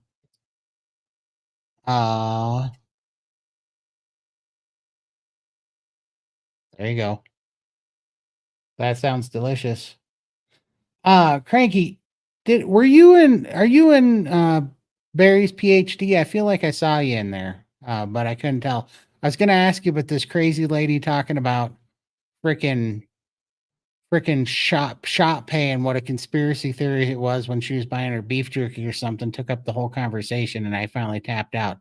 But I'm pretty sure I saw you in there. And PhD, let me know if that was you, because I'm new to. I've only been in Baker's or in Barry's group about a month now. Hi, Wendy. I'm 66 and 120 pounds overweight, and my knees have been so bad for years. Using Morka and cane now. Yeah, Carnivore will help. Absolutely. It's going to help huge. I had knee surgery on my right knee. These are all the things when we have these conversations. This is why I love this community and staying tucked into it. You forget all the things that stopped hurting. Like and I was sitting here. I mean, I had what do you call it? Orthoscopic knee surgery on my right knee like 15 years ago. And it had been stiff and sore ever since that day. And I just was noticing the other day, I haven't felt that knee in forever. It seems like forever. It's just crazy. Hi, Minua. I have pulmonary hypertension. I'm on oxygen 24/7. I'm 316 pounds. I need to lose weight. Well, guess what? You're in the right spot because I was 715 pounds. I had congestive heart failure. I was on oxygen 24/7. Since I was 18 years old, my oxygen saturation was 88%. I was diagnosed when I was 18 with reactive airway disease. And my oxygen numbers were abysmal my whole life. I've struggled with lung problems my whole life. They checked my heart. They've done all that stuff. And when I started doing carnivore, it only took about 6 months for me to get off the oxygen. I was doing Wim Hof breathing, box breathing, and I kind of weaned myself off the oxygen because when you stay on oxygen all day long, your body starts depending on it. So I would take an hour where I would just sit there and do Wim Hof breathing and breathe on my own. And then I'd put it back in. So I kind of had to wean off of it. But I did. And as I sit here today, 14 months later, I have no congestive heart failure that I can tell. I'm going in for actual the ultrasonic scan this summer to prove that it's gone, but I don't have any of the symptoms of it anymore. And I'm completely off oxygen. And for the first time in my life, my oxygen as I'm sitting here is 96% saturation. And my hypertension, my resting heart rate went from 107 beats a minute down to 68 beats a minute now is my resting heart rate. So I mean, absolutely that can heal. Absolutely. Fantastic. I made a sirloin tip roast today as well, but I roasted in the oven. Nice. I love those. Yeah, you gotta love tri-tips. Those things are delicious.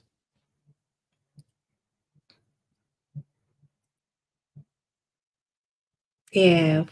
One pound of ground beef is $4. 1 pound of cereal is $4. Exactly. And chips is $4. Which one would you rather have? Which one do you think is going to be better for you? Cereal that's loaded with sugar, chips that are loaded with salt, or the ground beef. Yeah, and also, and also, I remember when I would eat back in the day, the SAD diet. I'd sit down and I would eat a freaking whole loaf of bread and a thing of peanut butter and jelly. Like I'd eat the whole thing. I'd have a whole bag of Doritos, right? I'd eat a bag of Doritos and a 12-pack of soda as a snack. I mean, all these things would come on if I had them in the house. I didn't even like snacking because it was too expensive to have snacks because I had no off switch, like Lindy says. There wasn't like I was eating it until it was gone every time. So I don't know how many times I would have a bowl of cereal, and before you know it, the whole box was gone. And then don't forget, you buy the cereal for $4, and $4 I think is kind of cheap for cereal nowadays. You also got to have milk with it, so there's another $3 added on, so you're up to $7 now. Right, and when I was a kid, we would have it with milk and sugar. We'd add sugar to it. We'd have the cereal, and then we'd have it with toast and cinnamon and sugar on it most of the time. And you're hungry again in an hour. Exactly. Yeah, so you eat the ground beef, and you won't probably eat again until the next day. But you can eat the box of cereal and the chips, and you'll still be hungry. Yes. And there's $8 already. And you're feeding those cravings, and it's a never-ending cycle. I had 400 grams of ground beef 5 hours ago with 120 grams of beef tallow added to it. So I have to do grams because I'm just going to give you an actual what it costs because I don't know. I have to do grams to ounces. I think there's what is it? 13 grams in an ounce? 16 or grams? Yeah, how many grams an ounce? I think it's 13 point something. I don't remember now.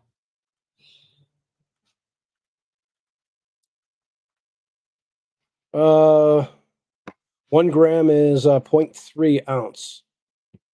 No. 0.03. 0.03. 0.035 is 1 ounce. Is 1 gram. So you're gonna make me do that math. Yeah. So how many grams are you talking about? Just ask it how many grams is in an ounce. Is 0.035 is no. How many grams is in 1 ounce? 1 ounce. There's like 13. 28 grams. 28.3 grams. Okay. Okay. So 28 divided by 28. 1 ounce. So to give you that, I ate 14.3 ounces of beef today. So 14.3 ounces of beef. 396 grams. It's just shy of 400. Yeah. And let's see, I did 120 divided by 28. So I had about 4 ounces of tallow, which is about $2. And I had about just under a pound of beef that was $4.50. So I spent $6.50 today. And I did add some Tabasco to it. So let's say I spent $7 today. That was my food today. I'm not hungry at all. I'm completely satiated. It's cheap. It would cost you more to go to McDonald's. How much do we spend on fast food at McDonald's? Yeah. Or Subway or whatever. Now I'm going to say this. I have eaten 6 ribeyes. I was private and going crazy. But you don't have to do that, right? That was I've been on both sides of the spectrum. You can have some ground beef. You can throw some egg yolks in there, some eggs. You can do chuck roast. You can do brisket. Brisket's like $3.89 a pound right now at Costco. You can cook up big briskets, and if you do things like everybody's talking and you sous vide them, slow cook them for really long times, they come out like some of the best tasting steaks you ever had. Yeah. Exactly. Because, some of the most tender steaks, like a tenderloin, is also some of the most bland beef that's there. It's great because it's tender and it's juicy, but there's a real trade-off because it doesn't have the flavor. But chuck roast has great flavor. Brisket has great flavor. It's just tough. But you cook it slow and low, low and slow for a long time, or you sous vide it. Man, is it amazing! It's I super have a good. brisket in the slow cooker right now, so that'll be ready after the stream. It's 1 p.m. now, and I haven't eaten anything, but I make Yeah, it really soupy. So I like to drink the soup in a mug and then just have all the meat on the side. It's really nice. that's awesome. How do My you s- biggest how do you bad. I was gonna say, how do you pronounce that name? Meanwhile,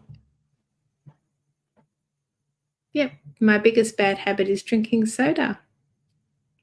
I'm going to post a link in chat to Todd's community page. And if you search down at the bottom, you will see his, I can't link the post directly, but he has how he got off soda. And I Yeah, highly 'cause recommend that you use it. soda was definitely my biggest addiction. And I mean, like I said, I got over gambling addiction and nicotine addiction and sugar addiction, and caffeine addiction, was way worse. The caffeine, sugar with the soda. It's the worst addiction I ever had. That was a bugger.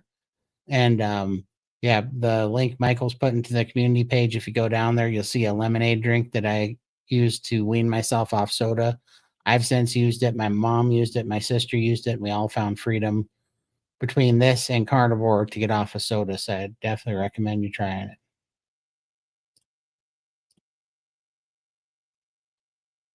Yes. Absolutely. Yes. Keith knew what was going on. Sparkling water helped me through Christmas and New Year's not to drink alcohol. I considered myself a binge alcoholic. Yeah. Good job, Keith. Yes. Keith, that's Fantastic. amazing. But this is what we're talking about, Keith, right? Like, we all have stories now where these compulsive and addictive natures that we used to have heal up. And when our body's healthy and our hormones are healthy, we don't have these addictions anymore. It gives you so much power back. It's just, I mean, it's not only healing the body, man, it heals the mind. And it when you're healthy, just everything else in your life changes. It's crazy. The other thing, instead of buying pop, you might want to get yourself a soda stream. Yeah. And you're still getting the carbonation. Yeah. 10 minutes without oxygen, my stats are in the low 60s. Yeah. That's a rough one. But like, try doing while the oxygen's on, try doing Wim Hof breathing, taking in those big deep breaths. You won't be able to hold your breath hardly at all, but still just start opening up the diaphragm and then get that inflammation out, and let's see what happens to your lungs. Don't be in a hurry to get, don't rush the oxygen. You need it. Um, Also, do you have sleep apnea? Because that's another one too. I'm sure they do. Yeah. Yeah. I mean, if you have sleep apnea, you want to make sure you're on a CPAP, piping in the oxygen, and really, you don't want to stop breathing at night because that's going to make it really hard for your lungs to heal up. I just posted the beginner's video for Wim Hof. That's Works awesome. great. You're not going to be able to do it completely, the whole thing, when you first start, but you build up and you will be surprised. You will be able to hold it for the whole time. Right. And Yeah. right now, with you at 60s, you won't be able to hold it for, like, I remember I couldn't, me in the 80s, I couldn't hold it for 15 seconds because I just felt like I was dying. So I know where you're coming from. And I've been in the 60s before. But it was when I would quit breathing at night. That's why I was asking you about the sleep apnea, the CPAP, because I would quit at night and I'd wake up in the low 60s. One time when I got pneumonia and got put in the hospital, I was in the high 50s. It was terrible. So I know right where you're coming from, but I do believe if we heal, if you heal up the inflammation and you get the inflammation and the fluid out and you start slowly building, that stuff does heal up. And you stand a really, I mean, I know it's going to improve no matter what. Todd is a real Benjamin Button. Well, everyone Yes. untouchable is actually. His Yeah. hair's Absolutely. coming back. He's getting eyebrows. He's And Baker called me a kid on somebody's podcast, Lindy said. He also called you simple too. So. He does. So I'm a window licking kid, but I'm a kid. What is tallow? Tallow is basically rendered beef fat that is rendered out, strained, filtered out clean, and then sold in jars. But it's basically beef fat, lots of it.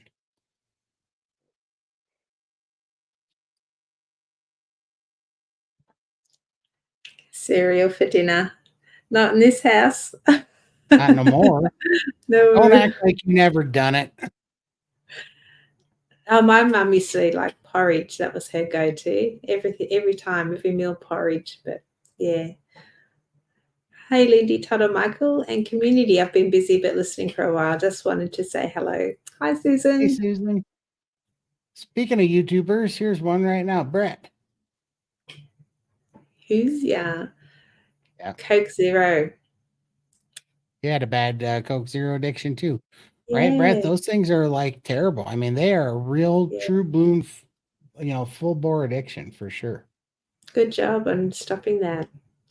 Soda was a tough one to be sure. Yeah. Yeah, Carnivore Scott, exactly. Yeah, Carnivore Scott's got a YouTube channel too.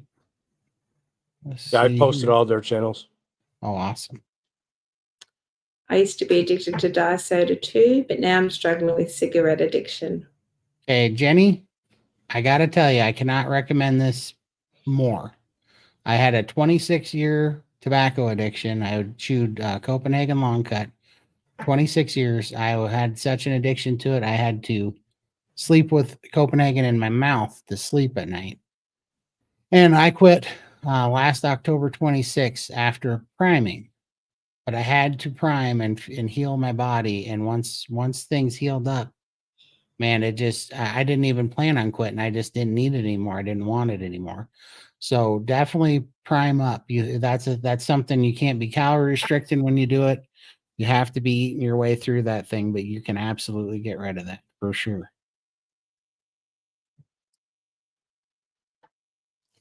I'm lucky alcohol, chips and soda, never. Rarely fast food. It's emotional eating for me. Yeah. It's a big thing. So emotional eating for a lot of people. Absolutely is. I'm so glad I purchased a whole cow, processed half bone in, half boneless. I average out to be $9 a pound. That's awesome. Cool. Good deal. Yeah, enjoy that. Oh, did I catch up on the chats? You are. Wow. How did that happen? You've just been creative. You haven't been really talking a lot tonight, which I'm thankful for. Well, listen, snarky pants.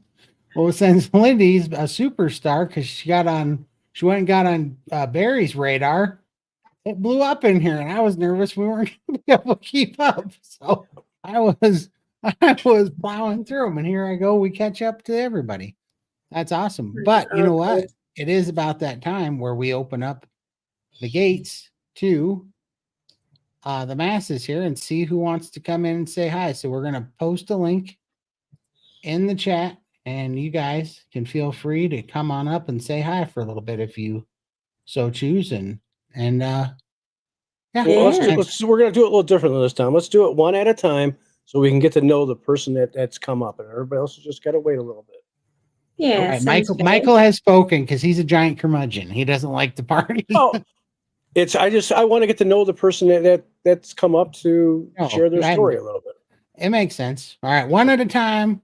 But yeah, absolutely. Come on up. Yeah, I'd love to hear any issues with trolls and how you get past it, and that'd be awesome. And if you're camera shy, you don't need to turn your camera on. We just want to hear your voice. Sure. Yeah. Let's see here. I have a friend who can't kick the Cola Zero. He does good on Carnivore during the week, but seems to fall off on the weekends. He can't seem to stay. Yeah. Well, these things are absolutely going to be a thing because, until you get that sweet taste out of your mouth, until you really get those things under control, you've really got to kick them. And the only way to do that is you got to eat through them. You have to prime through them. You have to get the fat in. You have to satiate yourself through them. And then once you get free from them, then it'll start sticking, but I couldn't do it either. I couldn't find the food freedom when I was still doing the diet sodas. I could not do it. Go to that community post on Todd's page and share that the image of the recipe for him. For sure. And it'll help him to kick that habit. You got 2 hours now, Todd, to make up for lost time and get all political. I probably won't disappoint because, especially with our guest, Brett. Brett's on here. Brett. Hey, Brett, Yes. look at that shirt. He brought a political shirt. it's not political. It's just that's an our awesome country. shirt. That's right. You should be proud of that flag. Mm-hmm. What are you doing, Brett? How's it going? It's going good. I spent most of the day in the car driving back home from Wisconsin. And I was watching it yesterday. I saw that you were up there. It's great. Yeah, I was right there in the front row. Yep. How was it? Was it? I wanted to come so bad, and I was like, oh, I can't do this and go to KetoCon. There's too much, but soon. Yeah, it would have been a long drive from Montana over to Wisconsin. It would have been a big one. Yeah, You drove right past me. You could have picked me up and took me up there. I would have. No, too. not you. Brett. Brett drove right. He's in Indianapolis. He drove right past me. Oh, I got well, I you. guess I did. Oh, I you did. Alia Wells flew in from Oh, did she? Columbia, and she was staying with family, and I stopped and picked her up and took her to the event. So That's awesome. got to spend a couple hours in the car with Alia. That was pretty fun. But Yep. Awesome. Yeah, it looked like a really good time. Everybody was there. I saw Alia. I saw Adam, Carrie. Yeah. There was a bunch of people there. JT, Poker JT. Moonshine. Yeah. he was. And then some of us afterwards, we went over to Carrie's house, and I grilled steaks for everybody. Well, that's awesome. How'd you do? What was did they give you a score? He didn't have enough like charcoal or a big enough charcoal grill to do it the way I like, but he just got a new gas grill. So I used that, and I did okay. I didn't burn the steaks, and I didn't overcook them, and everybody was happy. The real question is, did they all raise their hands when they were eating the steak? Absolutely. All right. Yeah. We had some Alden salt to put on them. It was really good. That's awesome. Yeah. All his family was there, and all 4 of his daughters. And we actually, the regenerative beef farm that's just down the street, he's done a couple videos with them. We all went and visited that guy for a while. Oh, that's awesome. Before we went back to his house. So got to see that place. So really cool. Lots of fun. That's awesome. It looked like it was packed. Did they fill the house? Yeah, all the seats were sold, but I think there was maybe 20 people that maybe didn't come. Gotcha. Because there were some empty seats towards the back, but there were 150 people that signed up. Every seat was accounted for. That's awesome. Wow. Yeah. Well, it was. I thought it went great, and I loved. I think Hampton was excited or surprised by his welcoming. Yeah. We set that up ahead of time, and coached the crowd where everybody would stand up and applaud when he got announced. That's awesome. So, yeah. He's a great guy, Dr. Hampton. He knows his stuff. I've met him in person at the Chicago meetup back in October, and actually got to sit across the table from him when we went out to eat at that Brazilian steakhouse. And nice. Actually had a real nice conversation with him. He's just the nicest person you could imagine. So that's awesome. And he made a point of going around and talking to everyone. So everybody got a little bit of time with him. He's awesome. Yeah. He seems like a real good, genuine dude, Yep. His office is like 3 miles away from my place. Oh. Lucky. That is awesome. Yeah, I saw Carnivore. Scott just asked if I was going to Carnivore Kips Yeah, cookout in April, and yes, I will be at that one. that's awesome. My kids' spring break is that week from school, so we're going to go down to Florida, to Pensacola for the week, and then on our way back home, we're going to stop at Kips because it's like an hour from Pensacola. Right. So we're going to hit that on the way home and get full of brisket, and he's making briskets and sausage and chicken quarters. I think he's going to make a whole bunch of stuff. So I hope he has a good Scott's going to turnout. be there. Yeah, Scott's going to be there. Yep, Scott's going to be Hey. there, and I think the Browns, the Hanging with the Browns, I think they're going to be there. That's awesome. That's awesome. So, yeah, really looking forward to that. I mean, looking forward to going to Florida and getting time on the beach because we're 1,000 miles from the nearest beach here in Indiana. Unless you go up to Lake Michigan or Lake something. Michigan. Lake Michigan's pretty. Yeah. Oh, we're going to drive by his house. Yeah, we're going to come right down 65. So, There you go. Carpool. Honk the horn. And wave. yep. So, Let's see yeah, I'm really here. looking forward to it. It's going to be great. Pearl wants to know if you're a butcher. No, this is my meat locker. This is my background. So Also known as your dream. That's fine. yeah, just ribeye roasts as far as the eye can see. That I'm pretty sure that's the stairway to heaven. It's actually I took the photo off a website for a restaurant in New York, and this is Wow. like where they age all their beef in this famous restaurant in New York. I can't remember the name of it, but yeah, that's where it's from. It wasn't That's awesome. copyrighted, so I borrowed it. You I gotta liked it. Yeah, absolutely. I borrow a lot of things. We got a few questions. Has anyone ever had had to do cheap carnivore sausage? And I don't mess with the sausages unless they're local from a butcher, because they generally have undesirable things in it. So Hi, Scotty. Hey, Howdy. Scotty. Oh, hey, how you doing? Wasn't sure that was all going to pop right in there. I wanted to give everybody a chance to talk with Brett before I sucked up all the oxygen in the air. no worries. It's all right. Michael's in charge of the button, so he'll Yeah. let you in. He's making the rules tonight. Yeah. Good. Well, I figured since they were going to go to the hangout, the Yeah, they should meetup. talk. That's So all. you're already changing your plan. See, this is why Hey. we can't have hard fast rules. When That's we what I start say about this all the time. before we go live on the show, we always ask ourselves, "What are we going to do tonight?" Well, we always say we wing it, right? Yeah, we wing it, and this We is wing perfect. every show. This is what I think we should always do. I'm just saying, it's funny. See, we talk about this stuff, and this is a Well- little behind the scenes, and then Michael's always with the rules, and I'm like, the rules never Oh, work. And I then he don't made have a rule rules. tonight, and No, I keep it's saying- it's when we have somebody that's never been on here before, and people don't know them, and they have a story to share. We like to have learn a little bit more about them. I totally agree. Because there's been times when other I'm people have busting come your up, chops because it's And- funny. we don't even get their name, and they leave. So Hey, Russell, you're asking about doing a cheap carnivore, and I got to be honest with you. I'll eat some hot dogs. I'll eat a Johnsonville brat, and if it has 2 grams of carbs in it, sue me. It's better than eating a bag of chips you all were talking about, or and cereal.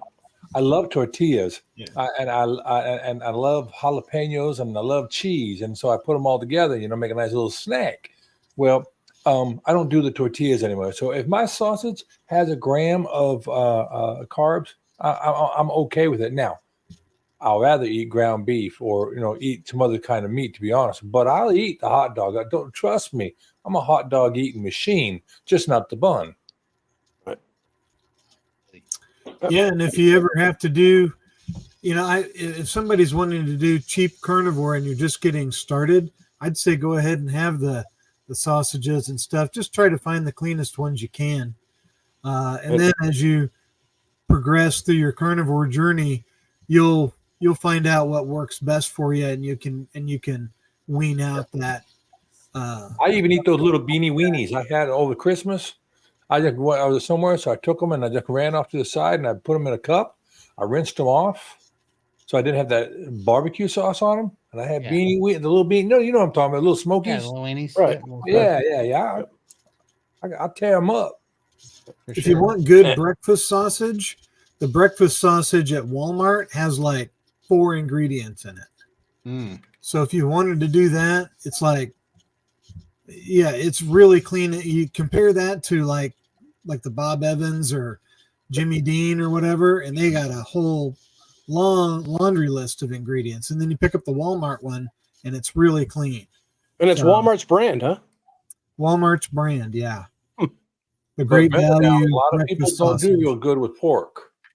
So I've been putting a little bit when I make power bowls or ground beef, and it's just kind of getting a little boring for me. I'll put just a little bit of breakfast sausage in the ground beef, and it really gives it a flavor pop. It doesn't take much, but because a little bit of it goes a long way. But if you're getting bored with ground beef, that's a good. I do the same thing with bacon. I love to just take up bacon, chop it up with just my knives, chop it up though like ground beef, and then mix it 50-50 with ground beef. And then I put pickled jalapenos in it because I'm a bad carnivore. But like pickled jalapenos, half bacon and half beef, and those make wonderful burgers. Yeah, I do bacon, sausage, and ground beef. I call it the Power Bowl hat trick. Yeah, delicious. That sounds really good. Question for you guys: what do you all think about the Puritans out there? I got a little hater the other day. Just one little comment, no big deal, but it's like, you're not a carnivore if you eat egg whites. I was like, really? Seriously? Sit down, shut up and color. But I'm thinking, the tolerance sometimes seems to be going out the window. I'm like, from what the comments we've had almost most of the evening here, they were thinking about, well, can you do a little of this and a little bit of that? You can do whatever you want. And whatever works for you, just realize, like Todd said, don't do it for 2 or 3 days. Don't beat yourself up. Remember your whys, and like you always talking about getting up and down off the floor, you know what I mean? There's all sorts of things. But if it helps you, what is that old thing about what's the best exercise to do? The one you'll do. Right. Yeah, absolutely. Yeah. Come on. Yeah, it's like, here's what I think, and I said this early on that I was hesitant to call myself carnivore cure, the carnivore part, for the same reason that I don't like the term religious. When people say, "Are you religious?" and I know what they mean, but they're putting me in a box, and I'm like, I don't like a lot of religion. I'm not a fan of religion, but I'm like, well, I'm Christian. But the quick answer is yes, because that's what they relate me with, and I think the same thing when I say carnivore. But to me, what this is a animal-based, low to zero carb, high protein, high fat elimination diet is what we're on. And what I used it for was to eliminate everything, and then I add things back in after they've been gone 90 days or more, and I'll add them back in and see how I do. And if they have a negative effect, I write them off my list forever. They're gone. And, if they have a positive effect, and then I keep them. And so far, I've had some negative effects on some things like black pepper. Can't do black pepper. That's off my forever list. For whatever reason, it inflames me. It makes my lungs wheezy. It's the skin. Yeah. Yeah, the skin there, it's some of that oxalate stuff. I have a real problem with it. And, surprising things. And I would have never known that if I hadn't done an elimination diet. I would have never known these things that cause me problems. However, Tabasco sauce makes me digest fatty, animal fats much quicker. And I love the Tabasco sauce, And so I'm like, fine. Then Tabasco sauce is in. I love the vinegar that's in pickled jalapenos. and they don't give me any problem, and I eat more meat and I don't have any issues with them. So I kept those. But that's, exactly. It's not carnivore, but I'm like, that is pickled. So the idea is that when you have pickled vegetables, that it's supposed to have gotten rid of the oxalates. So there's not a huge downside to them from what I hear. I don't know. Well, But I don't know. Wouldn't the vinegar also be helpful? Don't they use, and Brett, maybe you can talk to this. I know you might be able to, Todd, but they use vinegar-based marinades to help break down the meat. I mean, the vinegar is going to help in your gastric processes. So what if we were to kick around and try to brainstorm? Isn't this really a story when we say carnivore? It's a story about taking control of what we eat and not being told what to eat by who to eat and when to eat and how to eat, but we're taking control based on our best proper human diet. But even that so doesn't have a connotation or doesn't really denote I'm in control now. Once you do this long enough, you can walk away from a donut, you can walk away from tobacco, you can walk away from soda, and I think that's what this is really about. It's just a vehicle or an avenue that helps us to gain control and personal responsibility, and it trains us that we can do things we had surrendered to other things, like whether it's alcohol or food. We surrender so much of our well-being to an instant gratification or whatever you want to call it. But really, we're just taking everything back. I'm taking control and responsibility, and nothing tastes better than success. Yes. Feeling good. Yeah, absolutely. It's also a return to what's natural. Yes. As well. You said it brilliantly, Scott. So that's the only thing I would add. Is I think of it as a return to what is natural and appropriate. But it pays you back, right? When we do this, and we go back and we eliminate all the nonsense that's causing all the white noise and the anxiety and all the addictions. We get rid of that. We eliminate everything down to, just like Brett said, the very natural diet that we're supposed to live on. Then we start getting satiated and we start getting the nutrients we need, we heal. Then we can make wise and smart decisions. I said this all the time. When I quit chewing Copenhagen, Scott was there for that, day one. Yeah, from day one. And I quit, and I haven't touched it since October 26th. And I don't crave it at all. Right. And that's because I healed. And I knew that I healed. I remember talking to you, Scott, about it the day that was happening. I'm like, I feel like I had a conversation with myself, and out of nowhere, my body decided I'm quitting chewing. Remember, we were talking about that over the teeth. Yep. And that happened because my body got healthy and it healed, right? I had no inclination I was going to do that, but it really did happen. But that did not happen until I primed and I got healthy and my tissue healed and my hormones healed. And when that healed, it allowed me to not only quit chewing, but it told me I needed to quit chewing. Like my body was giving me signals. And if you think back, Todd, you also put it off a little bit. You were going to start sooner, but you were really busy with work and you didn't think it would be a good time. And what did you think it was going to be? Right. You thought that it was an excuse. That's right. And you weren't trusting your body, but in your mind, and that all changed for you, and you did trust it, and look at what happened. We call that grace. You gave yourself some grace. You trusted yourself, because I remember you said, I'm going to do it next week, right? You said one more week because you had that pack of cigarette, you had that pack left because you bought the double pack can, whatever. And I think that tells yourself it's not that super strict thing where you sit and say, I've got to do it all now. And then once you have a bump on the road, you chuck it and you say, I can't do this anymore. You said, no, like I had a bad couple of months of Christmas, fruitcake, and eggnog, okay? But eventually you're driven back. Like I was talking with someone else in the comments. I was driven back by inflammation.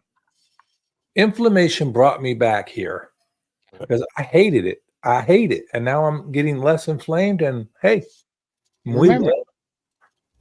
Yeah, we remember our whys, right? When that happens. And I've been going through that same thing too, because when, I used to think that carnivore should just instantly heal everybody because it did for me, right? But then I also didn't realize that I actually was healing and getting better through 2.5 years of failed keto before I went to carnivore.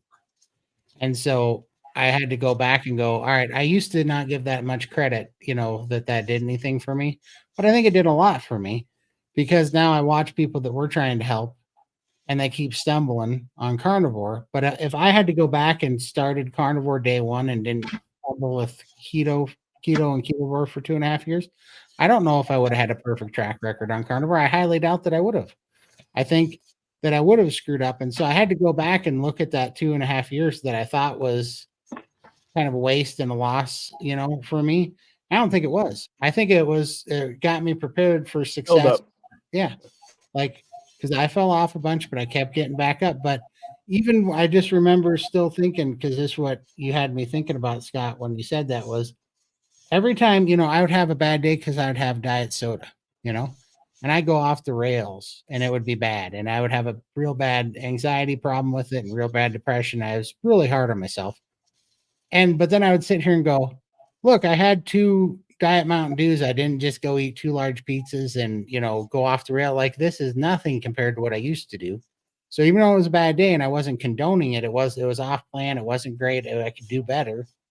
It also wasn't the end of the world. And I was making progress through that 2.5 years that got me to here. And so that's why I look at, your little bump in the road. Scott, these are all just exercises and these are all just, we're working through it. That's really all it is. We're not giving up. We're working through it, And Todd, if you think back, it was like 2 weeks after you quit. What did you find in your van? You found 2 cans unopened of Copenhagen. And I panicked. And what would have happened to anybody else if it was at a different point in your life that you weren't carnivore? You would have opened those cans up and went through them and went right back to where you were, but you didn't. Yep, I got in my car because I hadn't been, I was just getting back to driving and everything, and I got in my car and there's 2 cans of Copenhagen in there, and I went, almost got out of my car because I was like, this is gonna make me chew, and then that was just my knee-jerk reaction. I was like, oh, actually, I'm still not craving it, even though they're right there. And I got in the car, drove around, didn't care, picked them up later that night, threw them away, and I was like, oh, that was weird. I thought that was gonna trigger me. I thought I found a raccoon and something. I jumped one. Thought the goose was coming after you, huh? For sure. We should get to a few of these questions real quick. What do we got here? Yeah. How to prime with no gallbladder. I also had gastric bypass. I've been struggling with eating fat. Eating, it could help some, but I'm still having a hard time getting through.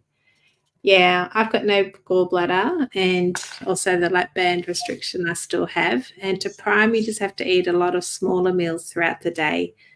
Cut back on the fat to start if you're on the toilet all the time, and just gradually increase it so you're comfortable. But yeah, smaller meals throughout the day to prime. I think it's important to understand some anatomy and physiology here too. I think people often mistake or attribute a gallbladder to having biliary salts, and your bile salts are constantly being made. The gallbladder was just a place for them to be stored. They got recovered in the large intestine and were concentrated there, and then they would be secreted, right? And the issue being is that your body still makes that stuff, but at a different rate. So in understanding that, it lends to what Lindy said about the small meals. You don't give a small child 500 pounds of weight to drag along, right? You have to do it appropriately sized. And I think it's the same thing. It's like what you were talking about, oxygen, right? When you were talking about low oxygen, most people don't know that you only use 17% of the oxygen you breathe in. That's why mouth to mouth was successful and stuff. So as an asthmatic, I had to learn early on so I wouldn't have panic attacks, because not being able to breathe is kind of, unnerving. I just had to remember the science, and the science told me as long as I was taking in a breath and holding it, I was getting enough oxygen. And I think it's the same way with food. And maybe, I mean, I have my gallbladder and everything, but I think it helps. I think knowledge helps us beat back fears. Yeah, for sure. If you go on Dr. Barry's channel, he's done videos about people doing carnivore with no gallbladder, and he said over time, as you eat more fat, like Scott said, your body is still making bile, and he said some people actually form like a new pocket for bile to be stored, and over time your body will adapt to the fat intake that you're eating and the amount of bile your body needs to make to deal with that, and you will over time adapt and be able to have more fat with fewer issues. Has that been your experience, Lindy? Absolutely. It took me 6 months of just being on the toilet constantly. As soon as I'd eat, I'd be on the toilet. So it did take 6 months to settle. Now I hardly go at all. It's fantastic. So it did take a while. And just stick it out. It's not an excuse to stop carnivore. If you can get over that hurdle, it's well worth it. Yep. People forget how amazing the body really is and how it works to get around your issues that you have. It finds a way. Why do they feel they have to put 1.5 sugar in ballpark franks? It drives me crazy. Yeah. Taste tests. Yeah. It's ridiculous. You don't need it in there. It's just Why do they have to put maltodextrin in it? Why do they have to put monosodium glutamate in it? Why do they have to put corn syrup solids in it? Yeah. I have those, Jill, I have those same frustrations when I'm reading labels. I'm like, well, they titrated the entire world up by up. I mean, 70 years ago you wouldn't have had it, but they add a little bit and they add a little bit and make it more palatable. They have foods, what do they call food scientists, engineers. These are people who specifically study how many oversalted versus undersalted Doritos to put in a bag to make you addicted, not to satiate you, but to make you addicted so you keep coming back to the product. And is buying more. Signed into our culture. Right. Look at tobacco companies and sugar. They put sugar in your cigarettes. Yeah. There's sugar and table salt too. Yeah. So look up something online called the Bliss Point, and it's an actual thing that the chemists and marketing people do. They'll make, like, say they're making a new breakfast cereal. Well, they'll make several versions of it with varying amount of sweetness. They'll test that to customers and find out how much sugar they can tolerate before it's sickening and they eat less. So they figure out that bliss point, that sweet spot that makes you just want to keep eating and eating and eating and eating more cereal. All about the money. So it's a thing. It's called the bliss point. Absolutely. Oh, this one's for Scott. He's back. He was on a vacation, but he's back. I fell off the wagon. Let's call what it is. I met up with an ugly piece of fruit cake and a half gallon of eggnog in it, and my life was slightly weird. You're back on track now, so that's all that matters. Yeah, that's all that matters for sure. Good company. You're all some of the best examples of healing on carnivore. God bless you all. You too, Keith. You too. So yeah, exactly. You've got a story and a half too. Keith is awesome. Yeah. He's a good dude. I don't tell people I'm carnivore. My standard answer to people is I'm trying not to eat carbs. If they ask more questions, I tell them about carnivore. Yeah, good job. That's perfect. That's good. Absolutely. So what are histamine reactions that I keep hearing about? Anyone? So histamines are like a allergy reaction. That's kind of how you can, I guess, equate it. Your body makes histamines, and you can have different effects for different people, and different foods create different amounts of histamines. But again, Dr. Berry did a great video on histamines and explains it. I'm not a doctor, so I'm not going to be able to explain it very well, but you can liken it to allergic reactions. And basically they say that you have like a bucket, right? And our bodies store histamines, and when that bucket gets full, you have no more tolerance for them. And some people's buckets are full just genetically, or maybe from what they eat, and certain foods have histamines in them too. So if your bucket's already full and you start eating foods that are high in histamines, like aged beefs, what is it? Well, pretty much any kind of seed or shell or what do you call them? Nightshades, and then cocoa, caffeine, stimulants, these type of things. They tend to have histamines in them. You can have a serious histamine response, and it can vary wildly. I mean, look at Michaela Peterson. I mean, it was so bad. Her histamine autoimmune responses were so bad. I think she had two ankle replacements or something by the time she was like 15, 16 years old. Ankle and a hip, I think. Yeah. You got to think of the word histamine and how we know it. If you want to say generically, you take an antihistamine, right, which is a pill to make your body not respond. It's part of your immune system, and your immune system goes off the rails for different things. Now, I've heard from our friend in Washington, or I'm going to miss her name, but she was talking about Lynn. Lynn has a histamine issue, and you learn that when you grind meat, when you use the actual process of grinding the meat and heating the meat, will create histamine. So there's a lot of different ways they get generated, and then you get sensitive. Now, what we don't know yet in a carnivore community or in the ketone community, ketogenic community, is that what happens after a prolonged period of time, and how long of a time does your body heal and have an ability to withstand that response? Case in point, my wife has, she used to get a pretty bad a blush, if I would say, a response from eating vitamin C things. Like if she ate a peach, an apple, or anything like that, she would get just a flush reaction to the citric acid. But after years of just a little bit of time and going back and the health improvements, she has a pear every day, and she can eat some of these things. Now, strawberries will still send her off the edge, right? So there's really a lot that has to be discovered yet, because if we haven't been allowed to have a big enough group of people on this diet. I mean, just now, a keto low carb diet is accepted as a medical treatment plan for type 2 diabetes. And how long has that been around? 25 years, 30 years? We need to get a big body of evidence, the things that people are doing now to do some real studies, like Dr. Baker and stuff like that, are going to help us to get more data to rethink how we attack these conditions.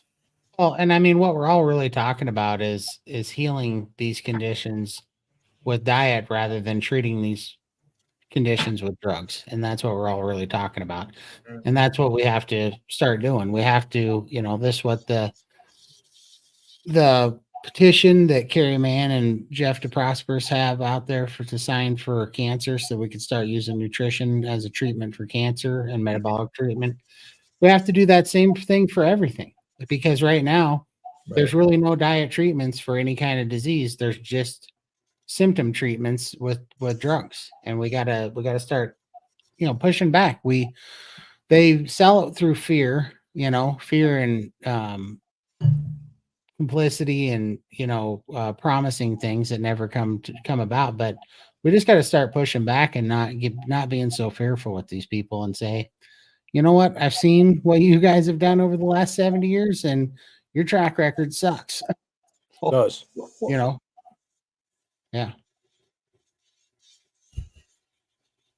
Here we go. Hi, Russell. I first started with Atkins years ago. That's how all the keto meat, low carb stuff started with me. I thought, what, eat and lose weight? Great. Amen. Absolutely. Yeah. It's just that simple. Kind of counterintuitive, but it's true. Yeah, let thy food be thy medicine, Yeah. It is. Yep.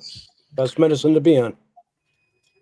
Keto did a lot for me for 5 years, but carnivore has been even better for me, healing more inflammation, beef, butter, eggs, bacon, a little chicken, nothing else. I add salmon. I have salmon once a week. Mm-hmm. So, Good. yeah. I do enjoy my salmon. Yeah. Yeah, omega 3s. You got to have your omega 3s, Yeah. I know.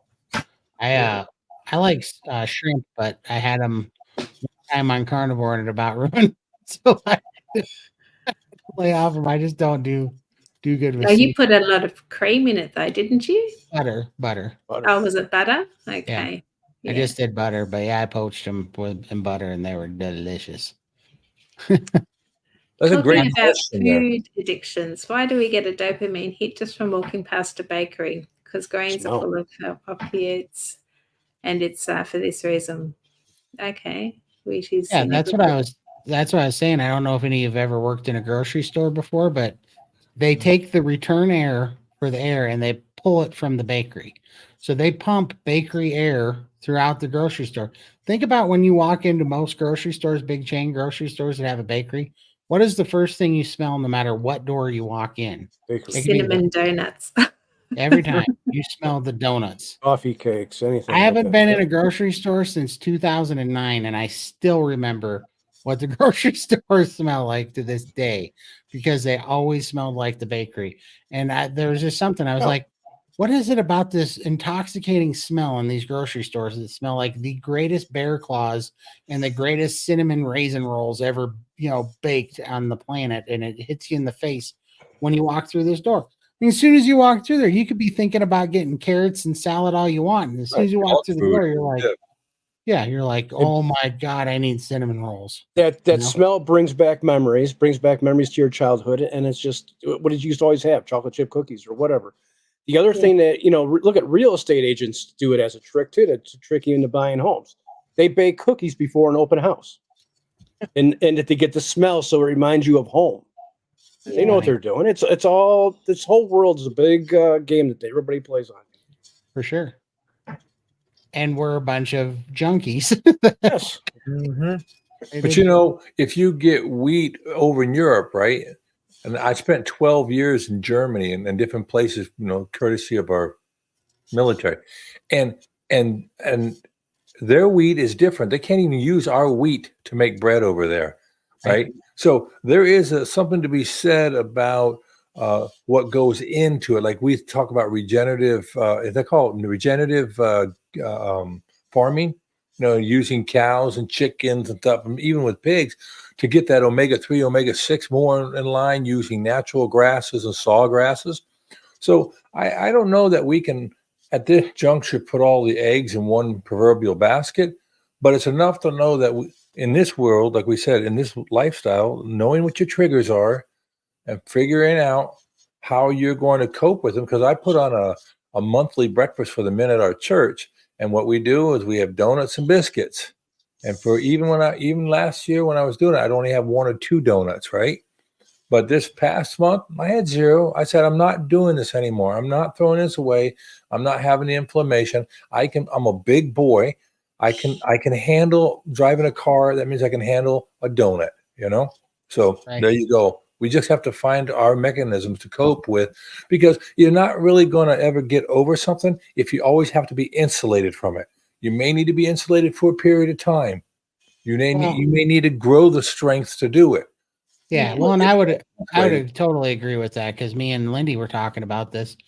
We thought for a long time that we could only be abstainers, but actually, I think as we heal, we gain the ability to be moderators too. Yeah, absolutely. Amen. Yeah. Just why coffee's come back in my life. Yeah. I have it every now and then, and I'm fine with that. Yep. Doesn't affect me at all. But I don't need it every day.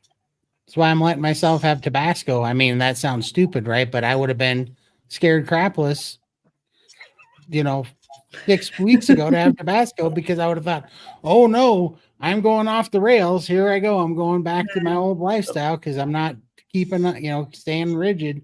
And now I'm like, I try stuff every once in a while. And if it doesn't harm me and I'm getting enjoyment out of it and it's making it more sustainable, then I leave it in. It's just that simple. And then I hear from the occasional carnivore, purist or whatever, tell me about it, but it's like, whatever, I think what I'm going to recall, I'm trying to figure out a name for my brand, and I think maybe I'm going to put up something to do with captains, because we're all the captains of our own ships. Yeah. I mean, aye, Captain, I got you. You know what I mean? That's the freedom. Absolutely. Well, And I mean, look, I'm not trying to completely, dig on doctors here, but that's one thing that my doctor used to be the captain of my ship when they would tell me how to eat and what drugs to take, and I let him do that. That's my biggest problem. That's the biggest thing that I am at fault of doing, was delegating my health to people that were making money off of me being sick. Basically, they didn't have a vested interest in me being healed. And Yeah. two, I was an addict, so I wanted to hear that there was a magic pill that was going to let me eat sugar and also not be sick, So I kept going to find that magic pill. I think that's one reason we all buy into this and we keep taking the drugs and listening to these, freaking goofballs, is because we're lying to ourselves, and wanting the magic pill. You know what I mean? And that's where I was so guilty. I was like, I shouldn't have been so stupid to keep chasing the magic pill. And like, I always laugh, but it was Ice-T says, never trust the guy selling the bullets and the Band-Aids, and that's what I think of the doctor when he's telling you, go ahead and eat, this stuff and then just take this pill. I mean, it's the same deal,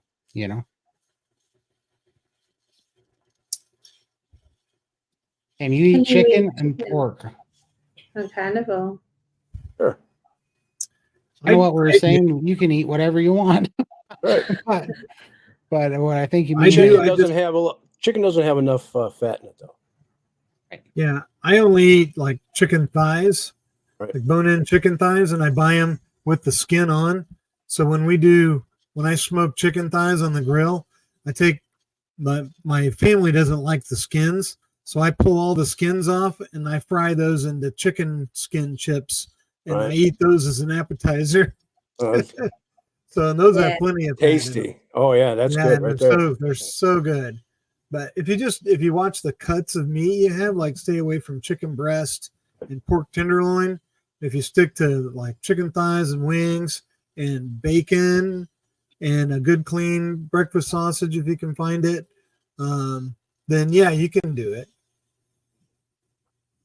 I haven't eaten chicken in 14 months because I found out that the chicken gives my dog seizures because the mass grown chicken has got a genetic problem with it. And so I don't do it. And I actually accidentally tested that theory out with my dog, and she ate 1/2 of Costco's rotisserie chicken, and she had her first seizure in 14 months after eating 1/2 of Costco's rotisserie chicken. Amazing. And I was like, okay, never again am I doing this. Like, it's unreal. It's better than a bag of Doritos. For sure. It is. It is. I think. I don't know what's in it that's causing seizures, but I would have to guess it is. But for sure. Well, you talked to that rancher he said that they were crossbreeding two breeds that don't can't even breed on their own. Exactly. Anybody that wants to know about it, watch Super Size Me 2. And that'll tell you exactly what it is, I don't want to be afraid. I'd call it informed. I'd rather face another person with a gun than a farmer. Yeah, for sure. It was gross, man. And so I don't know. I don't mess with the chicken. Now the pork I'm fine with, but this is just my personal experience was I feel better on salmon, lamb, and beef. Ruminant meat. Those give me the best feeling, the best energy, the best mind energy. So that's what I stick to. And this is what I talk about elimination diet. I'm just to the point in my life where I spent a long time sick and I'm really enjoying not being sick. And so I have no tolerance for things that take away my energy or my joy or my happiness. As soon as I feel that, I just wipe it off my list because I'm like, I'm not doing that because I really enjoy this feeling that I have right now. This is something I never had before, and I'm not going to lose it, My worst day on Carnivore is still better than my best day I've had before. Absolutely. Health feels good. It does. And it's addictive. That's a good addiction. It's my favorite addiction now. That's 1.5. I've got no willpower. and quit every diet I'm on. That's why I want to try carnivore 100% without the carbs, as I've never been 100% without the carbs. E.g. sausages, onion, coffee, cream, I keep deviating from. Hustler, you're in good hands, because I can tell you I didn't get to 700 pounds by having a whole bunch of willpower. That is, I have yeah. no willpower. People that tell me I could never eat as restrictive as you do because you're so tough and you have so much willpower. I'm like, no, sir, no. This is not willpower. This is the food version of grace. Like I said Freedom. earlier, that we were broken. We didn't have that off switch, which we do have now, being carnivore. And some people have got that off switch all their lives, but I certainly didn't. I didn't even know what an off switch was until I experienced it, a couple of months into carnivore. But yeah, I felt like a failure. Failed everything. Diet, slap band, nothing worked. But this is working for me. So I don't disagree with you all, but I have one thing if I've learned over the years in working with people is that it's good if you can find something that you've accomplished. Like I would say for Todd, as an electrician and a businessman, right? And now you have your degrees, right? I would say, and words matter, right? If we can agree that words matter, that maybe we could use terms that says, when it comes to food, I've really been unable to exercise willpower. But if you say I don't have willpower, you've made that over your whole dominion over your whole life. Right. You obviously to grow the beard you have in that picture, brother, gelling right now, right? I'm just saying is you have willpower to do a lot of things. You are gifted and equipped to do something really well in some aspect in life, right? And if you can take a hold of that and make that the basis where you derive some of your confidence, and you can say, I may not have got it today, but look, I made this over here. I can go the next step. I can get back on that horse again. But not putting the no willpower, just say, hey, I haven't learned how to do this yet, but you have accomplished a lot of things in life. And I think that way is that grace you were talking about, right? It really gives you a way to go back. Because I don't know about you, but when the lights are out and the room's full of smoke and the bullets are flying, right? I'm reaching out blindly to grab something that I can get a point of reference on, right? And that way, and when I have reference, when I have knowledge or data, then I can start doing things, as opposed to surrendering to life like in a drunken haze and I have no opportunity or no ability at all because I'm chemically altered, right? So I think maybe some reprogramming in our minds to sit there and say, I can't do this today, but I've done these other things, and I can listen to Todd and Lindy who've really made the big struggles, and Michael and all those people. I mean, I don't have it far to go, but it's still my journey. I still have to make it. But look to people that you can lash your boat to help you get over the rough times. Yeah, I would agree with that, and I think that's 100% true. Here's what I really think. I don't mean to say I don't have willpower, and I don't mean to say the Lindy doesn't have willpower. What I'm saying is we don't have extra willpower. We don't have more willpower than Amen. That's right. Okay. Well put. What really I mean by that is, and I always show this picture. I got to go find it real quick, but I really mean that some people seem like they have more willpower. And honestly, I don't think they do. I think we all have the same willpower. I think that some people exercise a muscle and they get strong.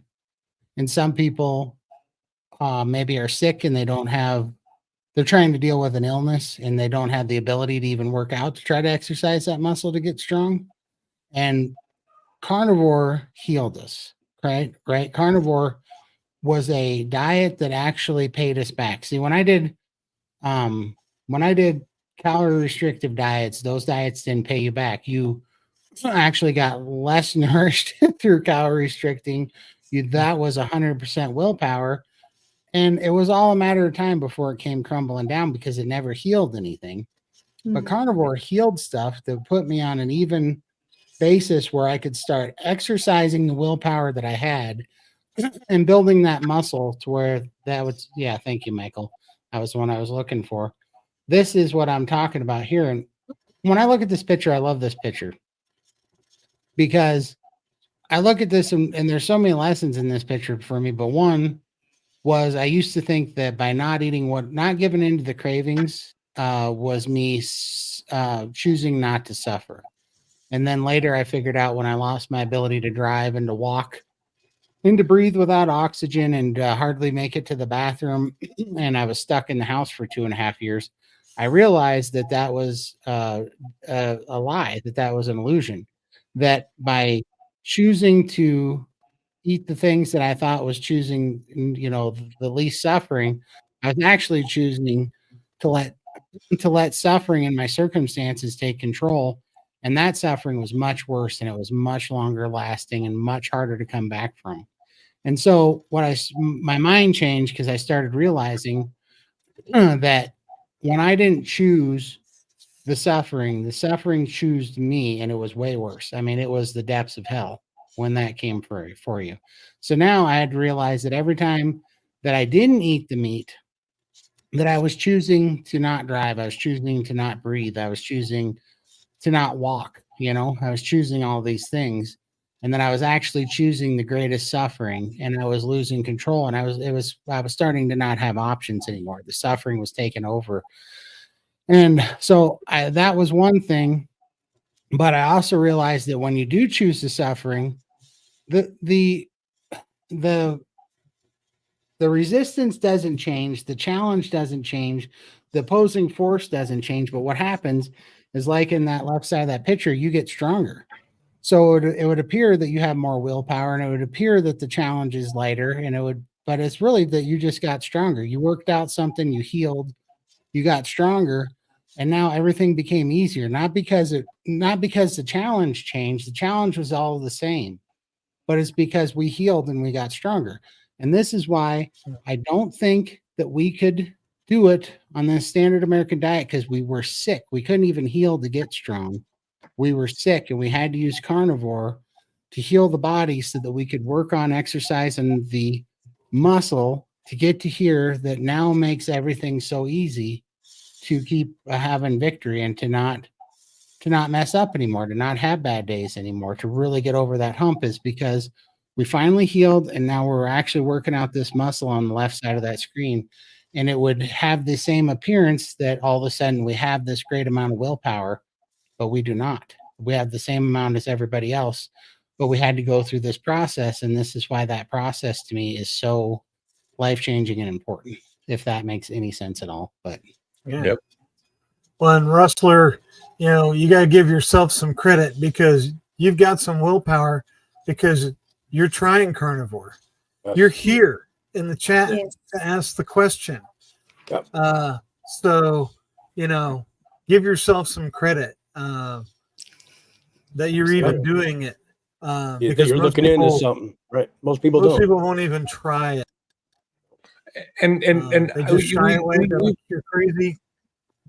Yeah. And just keep at it. I find the longer I do it, the easier it gets. Yep. So, absolutely. And it totally works. Just keep rolling. Just keep going with it. Yeah, and it's not. When you say yes to one thing, you're saying no to something else, right? So if all you can say is I'm going to say no to the pizza. I'm going to say no to Copenhagen. I'm going to say no to the soda. I'm saying yes to health, right?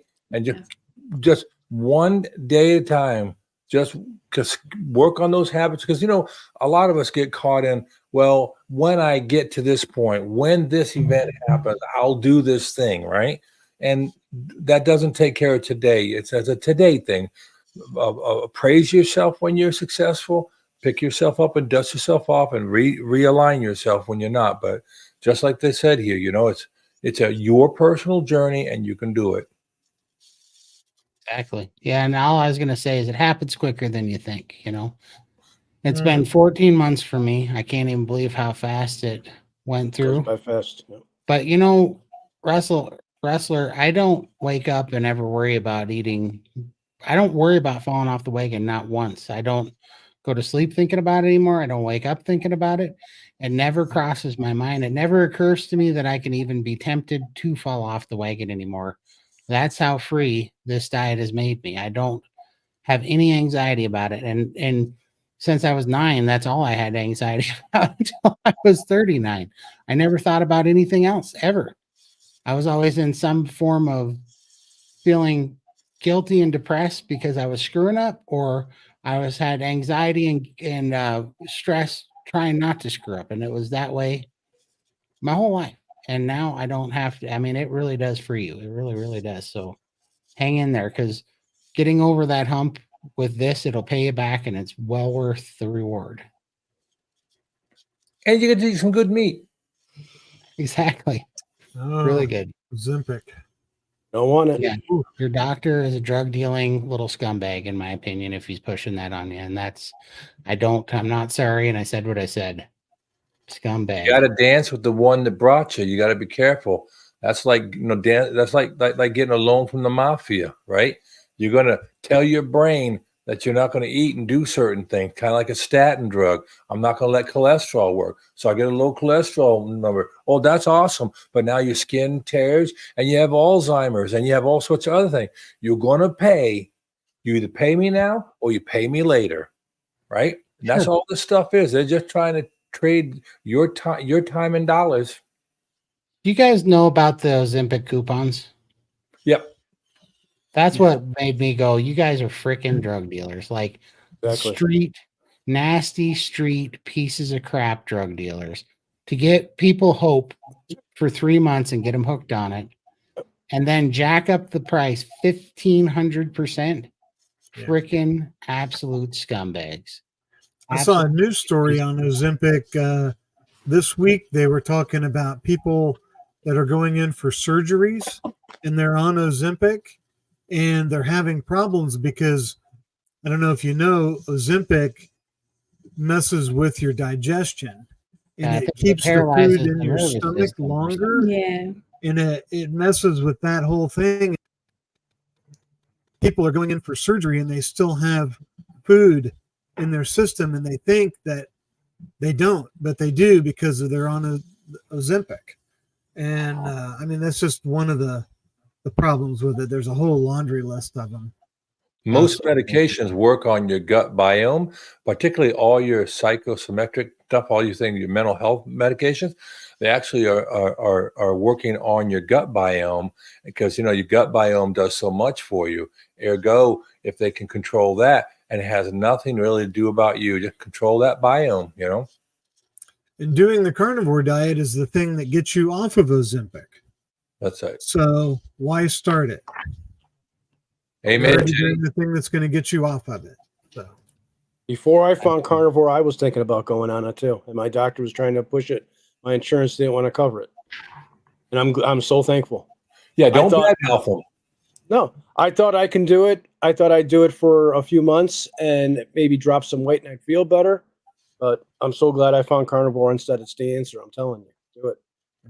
Well, I've lost nearly plus or minus 500 pounds on carnivore. And just last month, I went to see a skin surgeon in regards to having some skin removal surgery. And he's like, oh, how'd you lose weight? And I said, carnivore diet. And he goes, oh, not Ozempic? I'm like, no. He says, would you like some? No. What a joke. So politely declined. I'm like, I just lost all this weight and you're offering me Ozempic? The gall. So yeah, I was a bit thrown by that, and it's like, no, thank you. I'd much rather spend my money on meat. So yeah, you do what you have to do. Like, if I can avoid having drugs and stuff to lose weight, then I'm going to do that. I mean, yeah, not going there. I wonder if the doctor said that just to cover their own butt, to say, I asked her, she said no, and now I'm covered in case anything happens. I don't know. I have no idea, but yeah, I'm just glad that he accepted my no and didn't fight me on it. He was like, no worries. That's a good thing. That might mean more what Brett was saying. He was doing some CYA, you know what I mean? Yeah. But Ivana, you know what's great about your comment there? You talk about eating food for drunkenness. There's a syndrome that's auto brewing syndrome. So most people don't know that when you're on the standard American diet or particularly vegan diet, your body makes 1 ounce of alcohol every day. And it has to process it because of all the fermentation going on. And there was a lady who got pulled over DWI. She blew a 0.12 and hadn't had any alcohol for years. But her body made so much alcohol, she was inebriated, right? There's auto brewers syndrome. And that's just another reason to get away from the breads. And I think a lot of people say, hey, I don't drink alcohol. No, but you make it. Trust me, you're making it in your gut all day long. Right. That's interesting. That's it. Fermenting. No, you can't. Amen. You're right about that within. No, not at all. And it's so funny, right? It's so funny to believe that I could have been, I got to 700 pounds and I was malnourished. That's what took me 9 months to find that out through carnivore and slowed my metabolism down until I finally gave in. And then sure enough, what I have to do, eat, not just a little bit either. I was eating 6,000 calories a day for 90 days and still losing shirt sizes. That's how crazy that was. Does mess with your head. Yeah. Some people recommend me to transition into carnivore diet. I think wouldn't get past food cravings. I wouldn't even start doing better. I need to lose 64 pounds, so I just jumped right into carnivore. Yeah, everyone's different. I jumped straight into it. I had to because the cravings were still very strong, but other people need to transition. So you just need to find what works for you, what you can sustain. Everyone's different. So good job. And great work. Yes. They do. Absolutely, they do. They're like, here, smell this, the sugar crack. I just smell the seed oils now. Can you smell seed oils when you walk past somewhere and you think that smell? So gross. Like, I don't even smell food anymore. Yeah, it's crazy. And my grocery store makes caramel corn and cheese corn right by the entrance. Yeah. Get you as you're walking in. Yep. Woo. Yep. Every time. Sorry to hear about that, Sandra. Yeah. Wow, that's terrible. Oh. I've learned so much from following your journeys and I'm so inspired. Keep the content coming. I feel so successful. Thank you all so much. Oh, thank you, Kathy. Appreciate it all so much. We hope somebody's getting something out of this jaw wagon. This is the first time in my life I realize I actually care about myself since being carnivore. Yeah, I can actually say I like myself as well now. Almost love myself. I think so. Never did before this. That's right, consider. Let's do a little roll call. Everybody put in the chat how long you've been doing carnivore. Yeah. Awesome. My 1 year is coming up on St. Patrick's Day. So in a week from next Saturday, yeah. Next Saturday, yeah. Wow. Awesome. Great job, Brett. That's awesome. Yeah. You're gonna have a big special? I'm gonna do something. Yeah. I'm gonna go live or do something. Yeah. May I recommend a tomahawk cake? I was just gonna say that. Yeah. There you go. Yeah, that's a good I've idea. back at it since about February 8th. Nice. Good job. Yeah, this is 14 months, 10 days for me. 7 days, Hal. All right. Good. Congrats for starting. I'm proud of you. Hopefully everything's going well with your transition to an all-meat diet. And I know where you're coming from. By all means, reach out to anybody out here. I know sometimes when I first started, I wanted to get to someone. I watch videos, but I'm sure Todd and Lindy and Brett can speak to it. But I love going live, and I'll just go all different times of the day. Jump in. Don't sit there waiting. Contact people. Yeah, it's a very supportive community. Only a couple of trolls out there, but yeah, they're not worth your time of day. They're not. It's fun that they give us their energy for free. 10 If you months. haven't checked out the Champion Within, he has a great channel. He does. Go check him out. He's some inspiring messages, and the exercise he does. He drives a truck and does push-ups after every stop, and he's got some really entertaining channel. Yep. Oh, I posted his link in the channel and all the channel. Excellent. Oh, great. I'll have to check you out. Yeah, for sure. Pushing the opium wars. Absolutely. So it's great. We got people that have just started a couple weeks in. We got people in here that have been doing it for a while. So it's awesome. Absolutely. Yeah, 2 years, 2 months for me. About a week. Congratulations. Getting close to that 1 year, Keith. There we go. There you go. Have a party for Keith. We are going to have.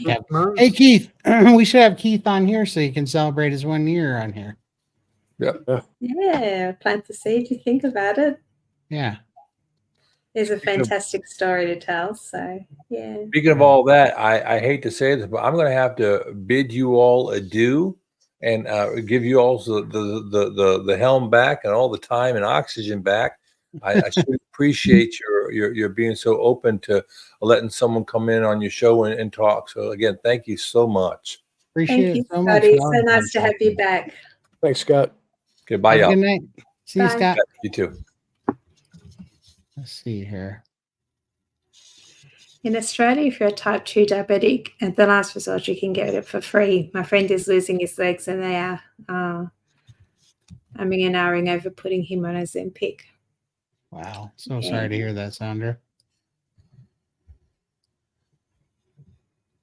Look up Ozempic lawsuits. I bet there's plenty of them. I think everyone should just do their own research and do what you think is right for you. I mean, my daughter's been told a lot of stuff about her condition. She's type 1 diabetic, and she's actually going against what the doctors are saying from the research we've done through Carnivore doctors. And she's getting her eyesight back and has major improvements by not following what her doctor has told her. Here's a question for Brett too. Yeah, absolutely. I think everybody does have to do their own thing, and man, I can't tell anybody what to do either, but I quit taking all my medication, and it hasn't, it's only done me good things, but it absolutely, if you're taking Ozempic for a diabetic reason, it might be very well a good thing, for a while, but it, that's do a your tough research. Yeah. A lot of side effects. Yeah. Email me at who'syourcarnivore@gmail.com, and I'll give you my number, and we can meet up, maybe get a steak, or if your truck is stopped for a little bit, I'll run down to wherever you are and grab some burger patties or whatever. Maybe do a quick live or something. We'll do something. That'd be fun for Sounds sure. good. Yeah. Maybe he'll make you one of those ribeyes that's sitting behind him. Exactly. For Lindy. You've been spending a lot of time with people from the US. What are some of the things you have learned? Oh, Oh boy. Oh boy. she's been what did Sean Baker call me? Simple. She's been spending time with the simple people. She's going to learn a lot when she comes to Texas. I'm so looking forward to coming to Texas, and meeting everyone there. It's confusing because we all talk a different language. We're all speak the English language, but all these measurements and steak types and different names for things, it's a bit confusing. Time zones. Times. I always stuff up the time zones. Yeah. I mean, these guys are my clock. I'm like, what time is that for me? So they work it out for me because I don't have a head for numbers. But no, I wish there was a bigger community here in Australia. We've started a little the Aussie Carnivore connection with DC Learning to Live and Dave Mack from Low Carb, and that's been nice. We're getting a little following there, but there's still a lot of people from around the globe in that chat as well. So I'd love to have a bigger following here in Australia, just so we can meet up, do meetups. Like, I'm so jealous. Who's he going to Montello, and got Kip's thing coming up, and we just don't have that down here. So yeah, but that's, we're all family. It doesn't matter what side of the earth we are. We've got, Carnivore Keith. He's in New Zealand. We're pretty close with him. We've got the internet. We're still family. So it doesn't matter where you are. It's great. We all learn from each other. Congratulations, Sherry. 6 weeks. 120 days. A1C, Wow. Ooh, Good that at is Point awesome. down on 90 A1. days. Awesome. That is huge. The Definitely. We'll be diabetic- talking, Keith.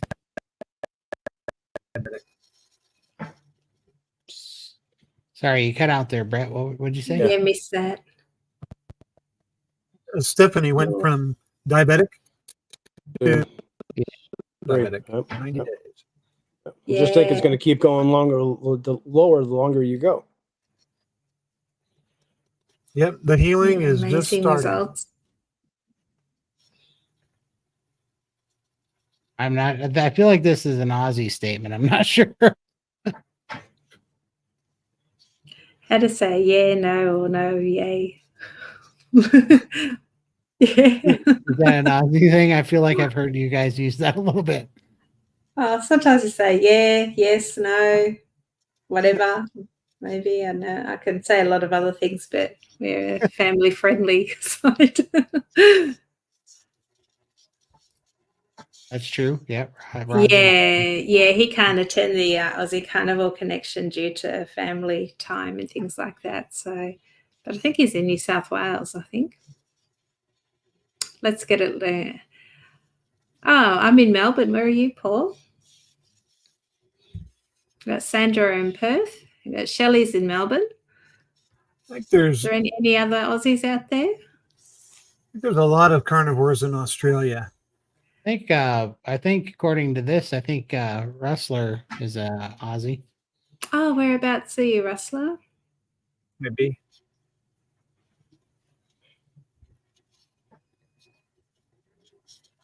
Midwestern US, yeah.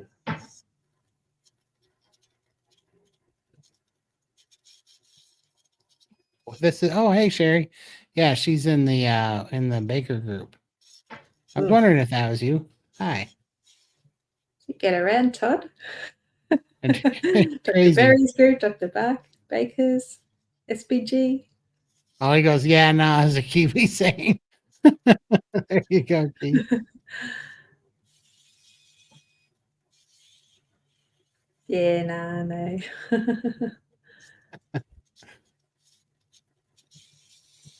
It's Queensland. Look up DC Learning to Live. He's in Queensland.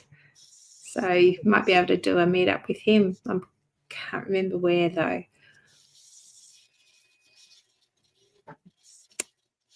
Yeah, keep in touch. Let us know how you go with your A1C.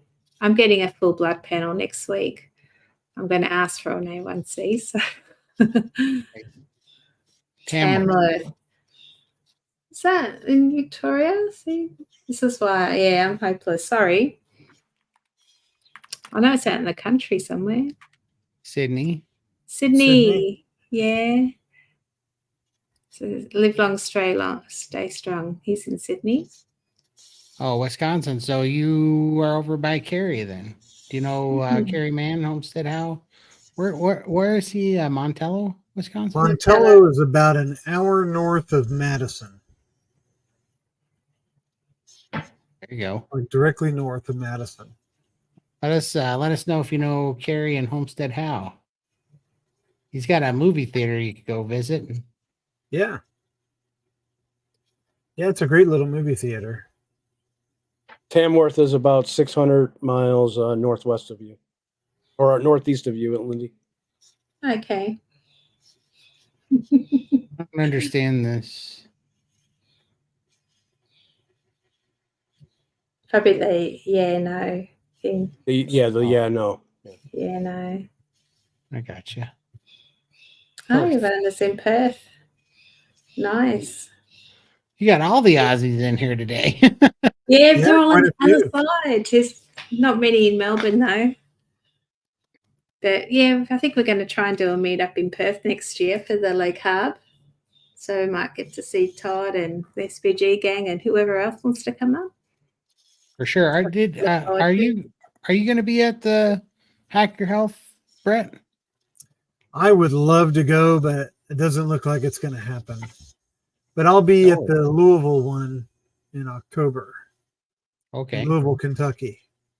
The Keto Palooza. I'll be at that one for sure.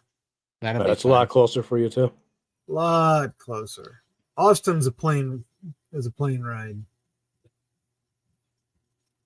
For Getting me ready to too. move Ready to move to Madison. Nice. Yep, I just drove through there today on my way back. Nice. Nice little town. Yeah, Madison's awesome. Yeah, very pretty. Me too, Shelley. We'll have to fly up together. It's a date. That'll be fun. Yeah, definitely. Man, so many people. Yeah, we're gonna have to. I don't know. Maybe here in another month we'll have a little bit more details of the itinerary in Austin, but we're gonna have to schedule at least one meetup for everybody that's going to be in that area. Let us know Absolutely. anybody that's going to be in the Austin area or at Hack Your Health on May 31st through June 3rd. June June 3rd. Yeah, Do you know if there's still tickets available for that? I believe so. Yep. Yeah. Yeah. I would love to go because it seems like everyone is going, and a lot of people are. It was just, it's just going to be a great event. So it's gonna be fun. We're gonna have a pretty epic live stream. It's sounding like. Yeah, it'd be pretty awesome. There's a lot to look forward to. Yeah. Watch this space. That's all I can say. So many Exactly. so many people to hang out with. I know, and I could use your help on the smoker, to be honest with you, because I'm renting a trailer smoker, so for the Airbnb, because we're going to have a lot of people. And you got to feed all the ladies. We're all going honky tonking, so we need some food afterwards. Getting some energy, yeah. And, Texans eat their meat, so we're going to. But yeah, so I found a place where I can rent the big trailer mounted smokers, and I figure, because they got a little dinky barbecue, but how are we going to barbecue off of a little tiny grill for 15 people, Yeah.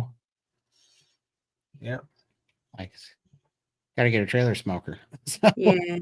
But then I'm like, I got a lot of things, when you're running one of those trailer smokers, they're not like a Traeger. You kind of got to man them, babysit them. And I'm like, oh man, I'm going to be running back here. And the where we're staying is about 45 minutes from Hack Your Health. And I'm like, man, this is going to suck. So I'm trying to see if I can find one with like an automatic hopper to keep it going or something, on a big scale. But have you seen a picture of what it looks like? If it's like an oil drum type that has a firebox on the side and it uses like a side draft. Yeah, it's an offset. Yeah. An offset. Yeah. Yeah. Okay. Yeah. Those would be good because you're not going to use a ton of charcoal and wood in those as you would if you had to lay it out across the whole. Yeah, you don't have to lay it on the bottom, just in the. Yeah, it's the offset side draft one. Yeah. Yeah. Yeah, and so what I'm trying to do is I want to find one that has that on one side of the trailer and like a really big propane grill on the other side, like a big flat top grill on the other side, because I'd like to do some searing on that side.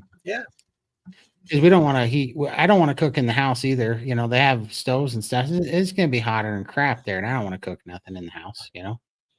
So I just want to do it all outside, and so I think that's going to be the way of going about it. But I'm like, dang it, we're going to need to tag team this thing, and I need somebody to run a smoker. Are you driving down for that? Or are you going to fly? I'm flying. I have to. I'm too dang far away. It's like a 28-hour drive or something for me, Yes, it will be my first time going to the US, and I haven't been on a plane since my 20s, I think. So 30 years. Yeah. How easy was it for you to get a visa to visit? Literally overnight. We applied for it and it came back the next day. So I thought it would take ages, but they're very quick. So yeah, very lucky. Yeah. No, he doesn't. I don't think so. Beautiful. Well, you always Michael some overtime, I think. Does, huh? Yeah, late night overtime too. It's 10:30 p.m. here. Is We're it? 11:30 for Brett. For the record, this is Lindy's fault because she's the one that's gotten so famous lately that we got all these people in here. So Congratulations on breaking 4K for your subs. and he's got 4K. Yeah. Fantastic. She's Yeah. on Baker. Lindy's on Baker. She's on Rogan. She's basically, Taylor Swift now. No. As long as my message gets out there and we can find some other people that need this help, then my job's done. I just want to help everybody find their optimal health. So, yeah. Glad we found you too. Yeah. Definitely reach out. That's what this community is about, man. Is like, if you're struggling, if we can help you, we will. Also, SBG gang, I love those guys. It's a great community to be in if you need help and guidance. There's a lot of communities here. Just stay immersed in the community and follow people that Big thing is when you got those cravings and you're about ready to give in, go make yourself some a steak or some burgers or something and eat. Make some scrambled eggs, anything like that. Have some bacon already cooked and ready to go. That's right. Just keep it in a bag, and if you want a snack, just grab some bacon. That's a great little snack. Or hard-boiled eggs. They're really good too. Something will fill you up. Get some fat in you. I can't believe these words are about to come out of my mouth, but after 70 days, I got tired of ribeyes. Wow. Every day for 70 days online, and I got tired of it when I started doing more fat. So I started doing ground beef because what I'm doing, and this was about kind of like I was saying, priming or whatever, or not meal prepping, is I've been cooking 7 pounds of ground beef at a time, and then I get the macros right, and I add all the fat to it, and then I add the Tabasco on it, kind of emulsifies the fat a little bit. But then I put it in the fridge because I prefer it cold with the fat cold. I like to eat the ground beef with the fat cold, and that's what I did. Is that like pemmican? Is that what they call pemmican? When you've got yeah. I like that. I cooked up 3 pounds. I threw a little tallow in there, and I left the fat, everything in there. Kept it in the pot, threw it in the fridge, let it harden up, and I just took spoons just like that. It was awesome. Yeah, and if you don't have a gallbladder, it's perfect because it won't give you the runs. Absolutely. And as it was starting to thicken, I'd go back every 30 minutes and I'd stir it so that the stuff on the top would get down on the bottom and it would kind of be even coating across it. And I did that till it was cold. And now all I have to do is I go in there to the fridge. I don't heat it up, and I just take 400 grams out and put it in a bowl. And lo and behold, it's the perfect 2-to-1 fat ratio, and it's been doing awesome. You should make a YouTube video on that. It'll drive vegans crazy. Eating like cold fat, like a spoonful out of the fridge. I know. I should make a parody on it and start looking. A parody. You'd get a lot of views. Yeah, put like a lard main line in. Yeah, I think JT did a video one time where he was like eating spoonfuls of bacon grease or something, and it got a ton of views. People were like putting in all kinds of crazy comments. So, hey, there's Robin. Hi, Robin. Hi. Hey, there she is. Hi, Robin. Hi. Thank you for coming in. I'm sorry to say we're about ready to call it a night because we've been on for 3 hours and 35 minutes. Oh, thanks for joining us, Lindy. Yeah. Thank you so much. She's got great videos. Definitely check out her channel. What's her channel? Is Michael looking it up? Sammy, starting Carnivore. Who are we talking about? Whose channel? Wendy? Robin Heron. That's who I was. Oh, Robin. Yeah, Robin's Oh, got a channel. Robin. Yeah. Oh, okay. Yeah, Yeah. sorry. I thought I missed the carnivore too. I knew Robin. I figured you were doing that one, but I was like, oh, I thought maybe Jenny or somebody had a carnivore or a channel. Right on. Yeah, Robin's channel is awesome. Yeah, she talks about her own experiences, and she does some cooking on there, and very, very good stuff. Good stuff. What's the update with your cooking videos, Todd? You're gonna when do I you was start? gonna start, and then my little petri dish germ factory of a niece brought over a flu this week, and I spent about 3 days with the flu, and it took it out of me this week. So next week I'm gonna start my first cooking videos. But I'll tell you what, kids, they're just little they're like ground zero for any new bug. Yeah. They are. Fair enough. I'll look forward to it next week. But yeah, and like literally I had to put the brisket in. I might do a second one so I can do a video on it, but I had to put the brisket into the sous vide today. And I didn't have it in me to try to videotape it. So I just trimmed up the brisket and put it in. I'm like, I'll video the next brisket I do. Because I was just like, I don't have it in me today. I was pretty drained from that stupid whatever little stomach bug. It didn't last long, but it was a good one. There's one running around. Sounds good. There's Robin channels in the chat for everyone. Yeah, there you go.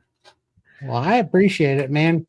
You guys are awesome. You guys hung in there this whole time. You guys must be on carnivore because you had the energy to listen to us for about 3.5 hours. I wouldn't have had the patience to listen to me for 3.5 hours.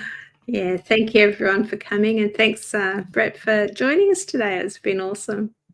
Absolutely, man. Yeah, definitely go check out Who's Your Carnivore. Yeah, thanks for putting the link in. Happy to jump in whenever I can. So yeah, appreciate it. Love talking to you guys. Yeah, absolutely. And I was going to ask you, Cranky Carnivore, are you in Barry's group? Because I swear I seen you the other day, and then I was going to say something, but some lady went off on some tangent about shop pay and conspiracies and moon landings and certain things. But she went she went a little bit crazy. But are you in Barry's PhD group? I think I saw you. See what he says. I asked you before, but I think I either missed it or you missed it. But heck yeah, no. And Brett, let's. Yes, there you go. Okay, that was it. All right, perfect. I was like, I recognize that guy because I think your name's John. Well, I shouldn't put that out there. He probably doesn't want to know that. Joe, John Doe. Just put his phone number out there too, Todd. Go ahead. I gotta say, Lisa, I just wanted to start calling you John instead of Cranky. Oh, good. I appreciate it. Well, Brett, yeah, hopefully you can make it. We'd love to see you down there at hacking your health with everybody. That'd be way fun. Get the group together. Yeah, I'm working on the wife. Maybe I'll convince her that it's worth my time to go. Well, maybe you could surprise her. Does she have a birthday or anything coming up where you could surprise her with an exotic trip to Austin? or the trip or the gift could just be having a weekend without you there. There you go. She had that this weekend.